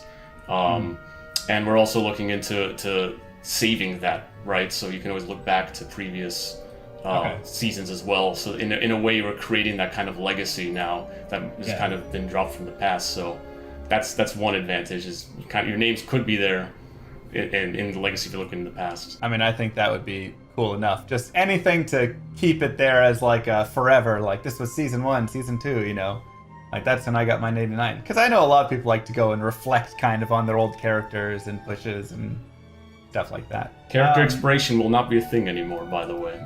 Ooh, Due to modern Battle.net integrations, we do not have to. You will not have to worry about refreshing your characters, so they will stay with you. Awesome. Will there be anything different with like character names then, if that's the case? Oh, yeah. So this was one that we talked about for a very, very long time. So because we are moving to global servers and we have cross progression, we will allow duplicate names because with everyone being in the same thing across all consoles and all platforms and other things like that, you would very quickly bump into duplicates like day one. And so we are allowing duplicate names. However, they will also be appended with your gamer tag or your Battle.net ID or other things like that, so that you are still unique. But this also allows us for people to play the game quicker, because we can autofill in your name, other things like that. Rob touched on it a little bit, but another mention there was going to global servers as well. So this is a new thing we're doing, where the concept of US West, US East, Asia regions, and EU are no longer going to be a thing in terms of like being on separated servers. So now, for the push for a global play with Diablo 2, you can now be able to join across people around the world. I think that's a fantastic change. That's always been one of the like saddest parts, is like they're on EU and I'm on, US East, and then my other friend's on US West, and it's like, how do we get us all together? Okay, somebody has to make a sacrifice there. And so that seems like a really positive change. So far, you guys are killing it. I'm loving absolutely. I just want to say, I'm loving all of the changes and all of the decisions that have been made. It feels like you're really respecting the integrity of the game, but really bringing in a lot of that quality of life, because Diablo 2 just had some of those pain points like muling and separate servers and all of that. So I just want to throw that out there really quick. There's a lot of love and care going on into this. Like we're very passionate about Diablo 2. You know, I can even give you a little anecdote of when I started on the team. I was asking around too. Naturally, as a designer, I want to know as much as possible about this game in order to make good decisions on a remaster. So I asked around like what kind of files and leftover archives do we have from before from Blizzard North, and I was told, like, I was given some, and like this, I was told that was it, which I quickly disbelieved because I like to just do my own little digging arounds to find out things. So I dug around a lot in a lot of archives, and I looked around in different teams as well, because naturally a game from 20 years ago, people have moved on different teams, and like where has data moved around across our other games across Blizzard. So it was within folders, I like to say, that I found a lot of old source files from Diablo 2. A lot of things, like within folders of saying stuff we should archive. And there was a lot of stuff to archive indeed, because there are a lot of things, like we're talking like model source files, old tools that Blizzard North used to create like the sprites and things like that. All these things I spent months and months organizing and communicate that out to the team and help, and getting Blizzard library team and other people to help out too, to help share as much information as possible, which helps a lot with when we're adapting some of these models and whatnot and making new art out of it, because, you know, sometimes those pixels aren't good enough, and if we have some kind of source model to look at, if we have it, now we can make even closer decisions. On that day when he found that, I think that really helped me greatly. Like, we sent all of that imagery, even the models, I think we sent over to the outsource teams and different art teams, which they used as like a stepping stone. The only piece of art we actually reused one-to-one were Tyrael's wings. So we actually took the Tyrael wings from the old Max file and then just repurposed that for hours. Like, we did very little work, very little modernization of that. We just made it work.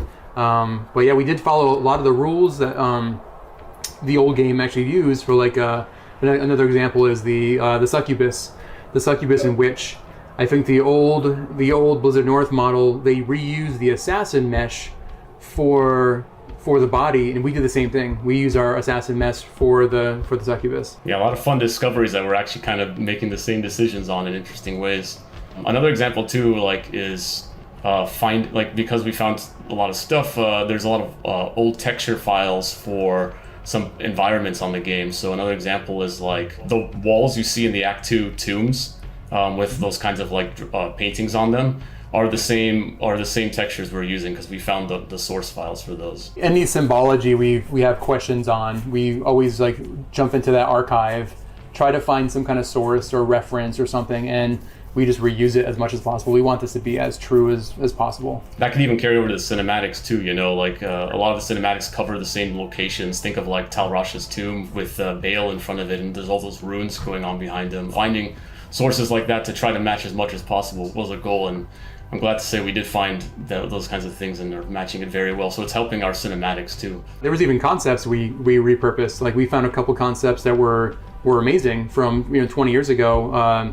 The Bloodhawk and the Bloodhawk Nest, and we used that completely to rebuild our new asset. I mean, that's fascinating. I feel like I could just sit here for hours and hours, days, as you guys talk through every single thing you found in the source files. I could too. I'm still organizing it to this day. I still could find something that could, as I put it, I'm very meticulous with this stuff because I love it so much. You know, I'm putting, like, categorizing everything. Like, this is everything I found on War Eve. This is everything I found on the Greater Mummy Monster or Baal or something. And then if Chris comes to me and needs help with like some kind of way of identifying what parts of the creatures are or something, I even go through lengths of like seeing if I could open up those models and actually re-rendering them out in a way that we could actually see it in higher detail, and see the Greater Mummy is showing like part of his bone on his knee, so we should try to match that or something like that. And there's a lot of interesting stories and references that we actually used to create the new art by re-rendering models out to see everything. Yeah, it was literally like video game archaeology,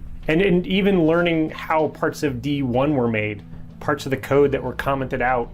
Totally geek out on just all of the, because it's a game that we all kind of grew up in, and a lot of us got into the games industry because of these types of games, and this game in particular, right? Like, and so it's almost like we're treating it like a classic car, right? Like, okay, it probably shouldn't run on leaded gas anymore, but you really can't change it, right? You just got to make it, good enough, even better, than they remember, and good for another 20 years. Yeah, and even mention of Diablo 1 is very key too. Like we look at Diablo 1 as well, because naturally this being a sequel to Diablo 1, especially within the time span of when it came, like Diablo 1, was 1996 and Diablo 2, 2000. A lot of things carried over throughout development. So going back to see Diablo 1 and what it's like also helped us make decisions, even some of the arts too, because we discovered certain things we didn't even realize before until later down the line. Like an example is in the Chaos Sanctuary,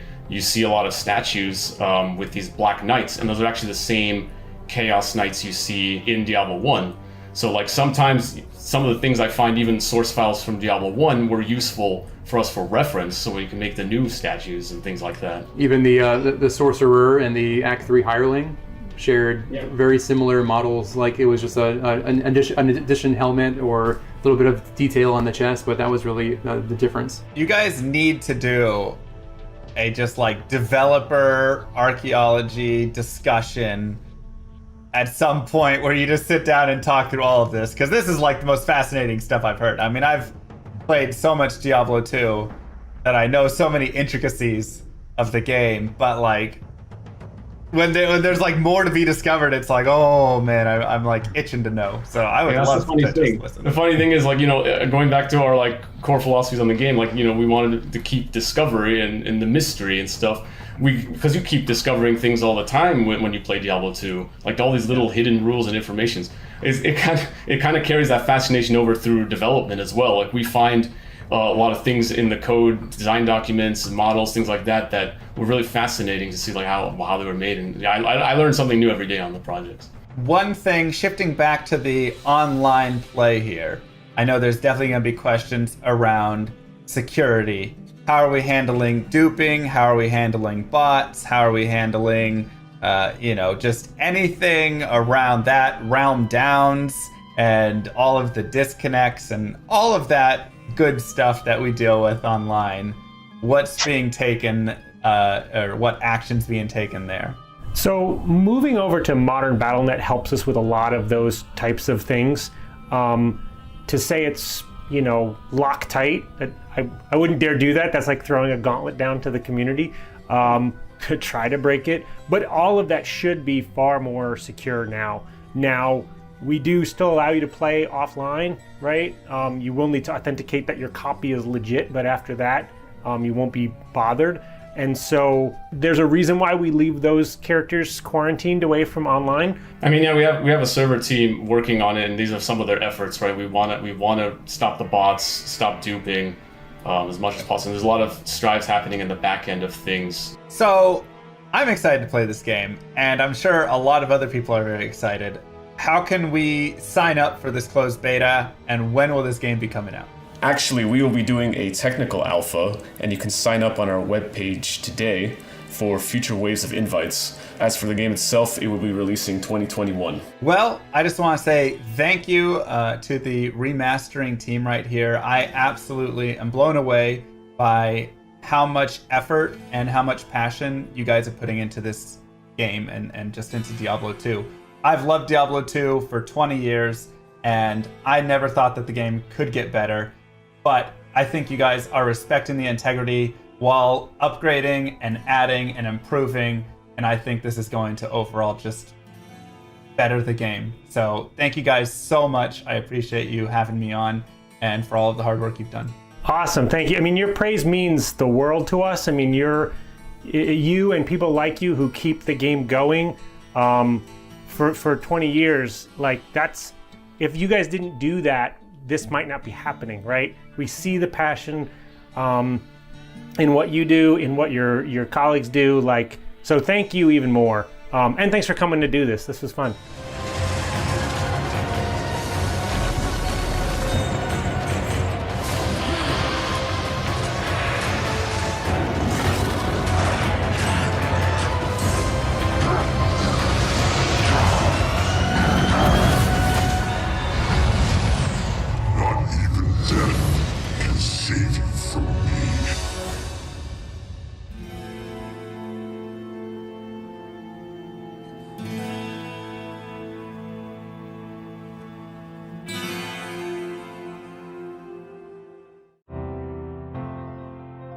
Dolby is a proud partner of Blizzconline. Watch Shock vs. the World in Dolby Vision and Dolby Atmos, only in the Dolby Access app.